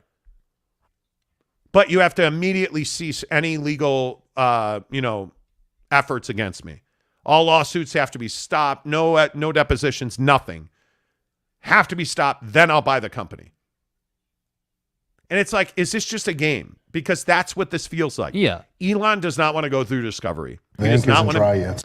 He doesn't want to be deposed. And so that's why I think, and again, I'll say, I don't think he wants anything to do with Twitter. Yeah. What do you think he's doing? Yeah, I mean, I think there's game playing happening. I think that Elon, I agree with your take on the crypto crash thing, and that made it so that he didn't have the assets to buy something that he signed for. So in that case, I don't know what happens there. Like, what's the penalty when you in their agreement? And again, this is something I don't know, but there had to have been a penalty after you signed to a certain point that you were going to buy.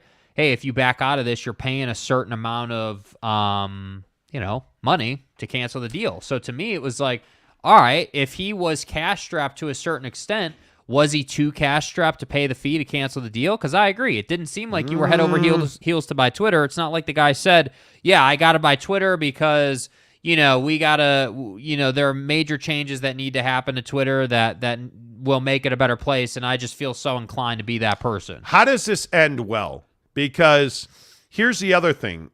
Elon Musk generally does not do anything under the radar. So he did not announce that he was going to execute the transaction on Twitter. Right. He sent a letter by accounts, and I'm reading from the AP now. Musk made a surprising turnaround, not on Twitter, as had been his custom, but in a letter to Twitter that the company disclosed in a filing Tuesday with the U.S. Securities and Exchange Committee, the SEC. It came less than 2 weeks before a trial between the two parties is scheduled to start in Delaware. In response, Twitter said it intends to close the transaction at $54.20 per share after receiving the letter from Musk, but the company stopped short of saying it would drop its lawsuit against Elon Musk. Experts said that it makes sense to given the contentious relationship and lack of trust between the two parties. Yeah. And the issue is, again, and I, in my opinion, put most of the blame on Elon Musk. He has pulled the rug out from under Twitter multiple times. He's changed the parameters. You offered to buy them at $54.20, $44 billion. Go and do that. Yes. Execute the transaction. Stop with the bots. Stop with the this and the that. And that's why it seems like he's scheming. He's just going in circles here, trying to, figure out a way to damage Twitter without him having to take on financial liability. And that, to me, is what hurts you. I don't think Elon understands how important his image is to what he does. Imagine, what Tesla's image would be if everyone was Elon is a horrible guy, and you don't want to buy Elon's cars, man. That's not what you want to be doing. If that's how people felt, Tesla would struggle, And so to me, you're heading down this road now where you have to do some image, risk management with your image. You have to you really consider the liability and making yourself look like an a-hole as far as this Twitter thing is concerned. So to me, yeah, clearly he's got the money if he's going to execute the transaction, right? He's going to find a way. But I don't know. My thing is, at the end of the day, my question's always been, let's say he didn't want to buy Twitter. He just wanted to bring the stock price down. Yeah. He wanted to mess with Twitter and damage them. How does that help Elon Musk? What was the overreaching strategy here? What was the goal? That's always been my question. What were you trying to do, man? I know that there was some he's had his fair share of conversations with the Russians and with Donnie, and he's been in the middle of that stuff. So I'm curious what the motive was. Here's my other question. Will Elon Musk destroy Twitter? I think that is a very significant question because here's the balance. He clearly does not like Twitter. He understands why it's a tool. He understands why it's valuable. But when I look at Elon, this is a guy who has whined and complained about free speech on Twitter. And what are you going to do to change it? Because it's not an easy solution. Yeah. Right? You can't just let people run roughshod and spread rumors and lies on Twitter. And if this goes through, he quite literally could have his hands on Twitter in days. He could be owning the company. Then what? I don't know is the question. And as much, I detest Twitter because Twitter tough guys and keyboard warriors, you're an idiot. No, you're an idiot. No, you're an idiot. I detest that stuff. And it has limited my use on Twitter. I do not tweet nearly as much as I used to. And I honest to goodness, I really don't look at a lot of my DMs. I don't read my at replies most of the time. Yeah. Because there's just no value in it. Elon's not going to change that. It's going to get worse, not better. Right. I don't know. Does Elon Musk, in your opinion, destroy Twitter? I don't know that he destroys it. I think that, your concern about him kind of changing the fabric of Twitter, because right now, I think in a general sense, Twitter is just for people to share their opinions on whatever it is that they're sharing their opinion on, whatever the topic is. But I think for people in our industry, and, obviously for people who listen to this show and sports fans, you go there to get information. Adrian Wojnarowski wouldn't exist without Twitter. Yeah. Let's be very real about that. The people, the beat writer, the person that is making their living by sharing information would not be in the position that they're in without Twitter. And I'm not saying certainly they need Twitter to write a good story. What I'm saying is that to get their info and their opinion and to reach the blockbuster masses. trades, you share that stuff on Twitter. And so to me, destroy Twitter, change the fabric. I'm sure changes will come to Twitter. And I'm not a big Twitter guy either. Obviously, I have a tiny Twitter account, grain of sand on a beach. Sorry, a tiny what? Twitter account. Oh. I just misunderstood what you said. My bad. What did I say? You have a small foot. The point is, listen, I think when you look at Twitter, whether you have 1,000, I have a small Twitter account. I only have 5,000 followers. It just isn't, it isn't what it used to be. My biggest concern is that if Elon Musk buys Twitter, I may not be there anymore.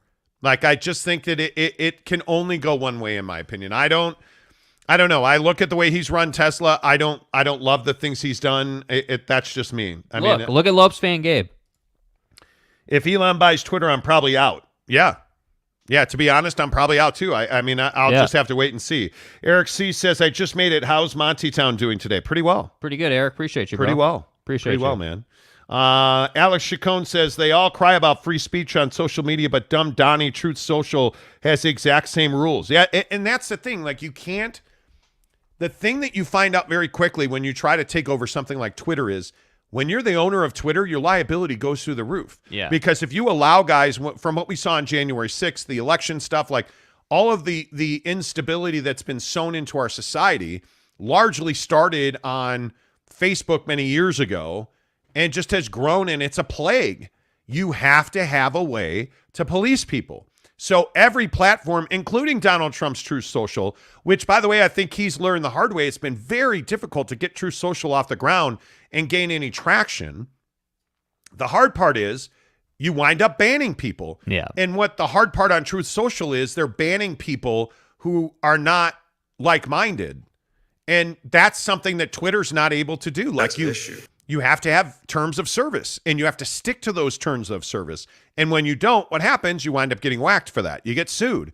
It's not an A plus B equals prosperity proposition. Yes. It's a very difficult equation to crack. And so I think when you wind up buying, and I think Elon's one of those guys who's like, hey, I'm the richest man in the world. I'll do whatever I want. Oh, I don't want to do this like I thought I wanted to do this. Right. I honestly think that's what happened. He's not dumb. This is what happens when you don't stay in your lane. Yeah, he's not. Elon Musk is wildly intelligent. He is not dumb, not near it. Yeah. You don't build Tesla. You don't build SpaceX. You don't do the things he's done by being stupid. I think what he did here is he probably got over his skis a little bit, and his mouth wrote a check that his ass doesn't want to cash, frankly. Yeah. I think that's what it is. Yeah. I don't think it's a can. I think it's a not want. Yeah. And if I'm Twitter, by the way, I am not dropping my lawsuit. I am not vacating my court date for this. You execute the transaction, we will stop suing. It's that simple. Execute it by the court date, which he is fully able to do. Execute it by the court date, we won't go to court. It's that simple. My fear is that all this is a delay tactic. Yeah, it's a pony show. And I think what Elon's done is he's damaged the company. The good news is once that letter became public, the stock exchange halted trading on Twitter. And then once they restarted it, the stock price rose to $52. So you're getting a lot more value if you're Elon Musk overpaying at 54, but you're at 52. So it'll be interesting to see how consumer sentiment impacts the stock price at Twitter. Yeah. And how many people are buyers and sellers and who's in and who's out. I think that's absolutely a big part of it. Fat Jesus says it wasn't hard for Trump to start his platform. It was kind of easy. Program developers were amazed at how good he was at it. Yeah. It was super easy. Right. Like right. Camera. Camera. Still one of the I greatest passed things the ever. test with flying colors. Camera. Still one of the greatest things ever. I'm just telling you. He's like Steve Jobs. I like Bill Burrs, but on Steve Jobs. Okay. Giggity says maybe the best they've ever seen. Exactly right. Exactly right. Brett Burnett says at least Trump exposed Twitter, and so does Elon. But did Trump expose Twitter? I don't know. And, I mean, we get into this, and this is the problem with the last 10 years. Yeah. We've just come to hate each other for no reason. Yeah. We hate people we've never met. And we allow these things to happen. And there's just no reason for it. Yeah. There's no reason for us to be on what I think is the brink of civil war. There's just no reason for it. Yeah, it's not necessary. Whether it is elections or abortion rights or Supreme Court justices or what are we doing? What are we doing? We are all at the end of the day, we are all Americans. Mm-hmm. And we don't have to agree, but we don't have to hate each other and want to kill each other. And this is the thing with social media. I think this is why Twitter, Facebook, Instagram, TikTok, this is why those platforms are bad, in my opinion. It is, and we just don't. Yeah, I don't know. Yeah. Giggity says, Jake, do you have the don't. Yosemite drop? I don't. He does not. No, I don't. You got to fix your drops. Bro, I've got 14 pages of drops here. Okay, be a man. let's relax on fixing anything. We just need to add to the stockpile. But do you like Twitter? No. By the way? No. You don't I like hate Twitter. I don't like Twitter. I don't use Twitter outside of sports. Yeah, I agree. It's just not and I get it, like we interact with people and it's fun and everything, but like I don't know, man. Social media for me has become a tool, not an enjoyment, honestly. Like Instagram, okay, I can get down with Instagram. I do enjoy Instagram, but other than that, like, I don't like the whole privacy thing with TikTok. I don't love Twitter. Facebook is a wasteland. Like, it just, I think Instagram is the easiest platform to use. Yeah. But it's Meta. That's Facebook. Yeah. Like, there's not a great social media solution. There truly is not. Yeah. And, politics has wrecked our ability to communicate. Agreed. I mean, it just is. It's crazy. Gage, what did Gage say? Gage said, the most childish thing ever is hating on people because they have different opinions. Absolutely. Boyd says Twitter is a cesspool. Yes, it is. Ken says Gage is correct. Yes, he is. Trump just exposed all the corruption, which is why he's so hated. Different show. NY Jazz fan says, why do we head down this road? Placing wedges between each other. Everyone is so divisive. Bring the world together, Monty. Well, and I agree with that. A thing I wish we could do, like Donald Trump's a great example. How come we can't sit together and have a conversation about him? Why? I don't understand it. It is, you're not in the middle. No, there's not an American around that says, yeah, Trump. I don't care either way. My opinion is that for the folks who support Trump, there is no other reality. It's not possible that Trump made a mistake in Mar-a-Lago. It's not possible that he did something that, he shouldn't have done. Just to put it lightly, I'm not trying to go down this road super heavy, but that, to me, that's the issue, right? And then for people who hate Trump, it's like, hey, he never did anything good. Like, there's never... And it's like, we can't be so out here. Like, you got to come to the middle a little bit and be able to just talk about things. And I think the right way to say it is not everything is Donald Trump's fault, but some things are. And until we're able to have a conversation about that, you're never... And why do we run from, hey, some things are his fault. Some things are Biden's fault. Some things are, like, it's not... Like, it's not difficult. Like, I'm kind of starting to be in the camp of, I don't really care if you're Democratic or Republican. It just doesn't matter to me, dude. Like, it does not matter. Yeah, it doesn't. Fat Jesus says, bring back MySpace. Dude. Caleb says, I enjoy this show. This is honestly interesting to listen to. Because you don't have conversations. Just open, honest conversations. Like, we're never going to get into, the petition for the Supreme Court. That's not us. What we are is, hey, how come we can't talk about that, or this, or I don't hate you if you are an independent or a libtard. I just don't believe in that. Yeah. That's what we're not the show that's going to get into, We're not the show that's going to get deep in that. Alex Chacon says, I miss when conspiracy theorists were just obsessed with Roswell and aliens. Remember when that was the thing? Yeah, like when you could laugh about conspiracy theories and it wasn't like, world ending. All right, let's do what we do best and talk about being fat. Talk about fast food. Right. So maybe tomorrow Mrs. Monty will actually care about our show and join the show. She doesn't care. She doesn't care about she's just, she says this little show doesn't mean anything. She's over there watching. She's trying to figure out if Elon's going to buy Twitter or not, Well, it's not about what you're trying to do, She's over there on Reddit into the deep space. Right. She actually has a career and a job. Space. Yeah. I kid. I just ball bust with Mrs. Monty. Right.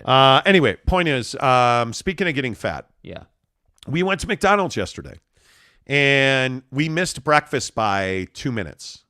I think it was 10:32 or whatever it was. 2 minutes. We missed about 2 minutes. So we got cheeseburgers. Never again. Literally never again. Worst experience I've ever had. I honestly think that was a piece of rubber between two pieces of cardboard. Butthole. But then I come home, and I'm prepping for the show last night, and quite literally I was like, dude, there is nothing going on. Yes.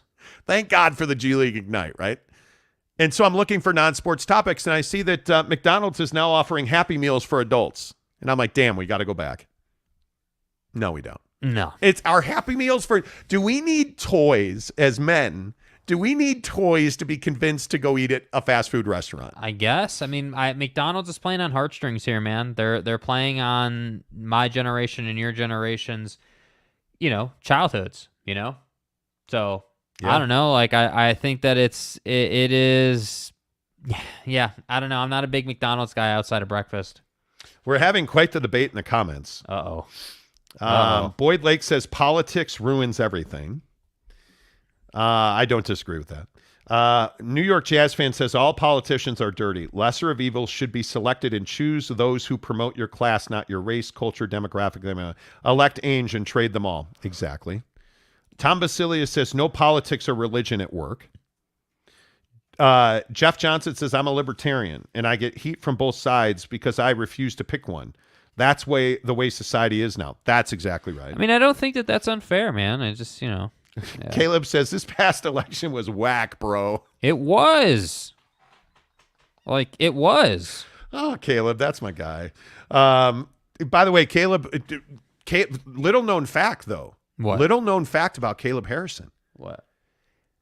He is the only reason that we know they actually do make yellow merchandise. Because, I haven't seen it on anybody ever except Caleb. Yeah. Who had the yellow Jazz hat on at one point. Yeah, man. I don't know if that's possible. Brett Burnett says sports and food brings people together, not politics. Agreed. But it used to. Politics used to be something you could debate at the dinner table. Now you don't ever bring it up. Ever. It is what it is. Caleb says, boy, I got a rubbery chicken sandwich from McDonald's a couple of days ago. Don't do it. Did you see they closed the Carl's Jr. at the District? Here in South Jordan, the District? The District's highly competitive. What is that, on 114th and Bangerter? Yeah, 114th and Bangerter. They closed the District. Or they closed Carl's Jr. at the District. Yeah. But no one's going to disrespect me. My wife and I noticed it. My wife noticed it first, and she's like, yeah, we never eat there. I'm like, yeah, that's why they closed it. Fuck, man. When I die, I'm going to paradise. In Utah specifically, and here, places I would eat before Carl's Jr. Cubby's, the tri-tip hoagie, Wendy's, McDonald's breakfast, Super Chicks, Dirty Bird, certainly Dirty Bird. Yeah. Slim Chickens. There's too many. JCW's. Five Guys. JCW's, for sure. Five Guys, absolutely. I'll drive further to get to Five Guys than go to Carl's Jr. Yeah. Taco Bell? For sure. Yeah, I don't know. NY Jazz fan says, Caleb got the yellow merch in his new McDonald's Happy Meal. That's exactly right. Savage. That's exactly right. Savage. Boyd Lake says, Carl's Jr., I loved their burgers when I lived in Utah. Yeah, they're, Carl's J closed like breakfast at Carl's. So good. Never ever have I ever had breakfast at Carl's Jr. Yeah. Caleb said, Michigan fan, gotta rep the yellow always. Stop. That's disgusting. Why are you a Michigan fan, That's dude? gross, Come dude. on, bro. What, Sparty wouldn't have I you? get it. You're from Detroit. I think he's from Detroit. He's a Pistons fan. But I think he went to Arkansas State or something. Guy, I can't. Why I'm Michigan? sorry, man. Do you know how bad Trey Burke was as a draft pick? Yeah, dude. It is if I say it is. Are you kidding me? Nick Saban, who knew? See, drop machine does work occasionally. Ken Williams says McDonald's, yuck, Happy Meals for adults. Yeah, I'm never, no. Jeff Johnson says, you insult my double Western bacon cheeseburger, you're dead to me. Well, that's why your name's Geoff now. You know what I mean? Yeah. MM says, we need Jack in the Box ASAP. Preach. Saratoga Springs. Please, my guy. 2 months. Let's see. Gumby Licious says, Carl's Jr. overpriced and underwhelming. If it's not on your face, I don't remember the line. Excuse me, did you just say if it's not on your face? They used to have a commercial with a hot chick when we lived in L.A. Carl's Jr.'s everywhere there. So the burger they have, it like gets all over your face, and it's like obviously an adult. Keep it real. And they're like, if it's not in your face, you're in the wrong place, or whatever it is. And it's actually, it is what it is. Did the Jazz already ship all the yellow merchandise to Africa? I believe they did. Bro, that's messed up, dude. I believe they did. Well, you know how they send like the second place, like because they make national championship T-shirts. Like if Alabama's playing Notre Dame, they sent the Notre Dame shirts out like a month before the game because they knew Manti Te'o's girlfriend and stuff. Anyway, the point is they send out the loser T-shirt. The loser T-shirt. Yeah, you didn't know this? That they print 2 shirts for like the national championship game. Yes, and they ship out the one that didn't win the championship game. So like a third world country, and so they that give it nobody away. ever sees them, and that's probably what they should do with the yellow jersey. Like, it's weird to me they're not promoting the yellow jersey. Yeah, they're running from it. There's no doubt. I don't know. Let's see. Alex Chacon says, I can eat at JCW. I had it once and spent the next 12 hours blowing chunks. Ooh, dude, I love it. I got to be honest with you. I love it.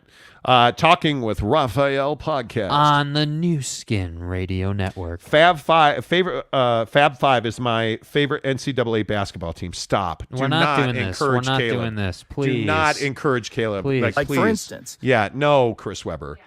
Caleb says LMAO. James Knight says we're getting a handful of Wendy's stores coming down here. How is it? It's bomb, dude. Wendy's. The Baconator is Dave's double. my... No. Don't listen to him. Dude, the Baconator. Don't listen to him. Don't. You got to have it 1 out of every Dave's 10 double. times. Dave's double. Baconator. Dave's double. Baconator. Jeff Johnson said if it doesn't get all over your face, it doesn't belong in your face. Okay. Could be. Yeah, that's your heart exploding from a Baconator. You guys need to come to Austin and have Mooney's Burgers. You'll never leave. I don't Did you just mind. call us fat? Yeah, wait a minute. Caleb says, Central Arkansas alumni. Don't say I went to Arkansas State. I'm smarter than that. Look, Scottie Pippen, relax. Relax. NY Jazz fan says, better do that than let it go to waste. True. Yeah, that's our big show announcement for tomorrow. Yeah, we're sending Jake to a third world country so he doesn't go to waste. Yeah, exactly. Because it's all part of the plan. No, they send it to street workers so they don't have to get hit by cars at night. Exactly. New construction messed gear. Up, bro. You know, the yellow. That is messed up. The yellow jersey. One, marry one, kill one. Go. Make sure that you marry our friends at Quick Quack Car Wash, our newest sponsor on the show. Quick Quack Car Wash, all over Utah, all over Arizona. Hook it up. They're great people. It's super easy. I'm going to go buy Quick Quack today, and maybe I'll post a video for you on Quick Quack. Quick Quack, I love the people are friendly, and I love the different colors. Like, it's so much fun. Yes. Get a membership. Winter's coming, friends. You need it. Winter is coming. This show is presented by our good friends at The Advocates, UtahAdvocates.com. Until tomorrow, yes. Oh, Gumbylicious, exactly. Jack in the Box tacos are lit. Yes, they are. Until tomorrow, say goodbye, Jake. Goodbye, Jake.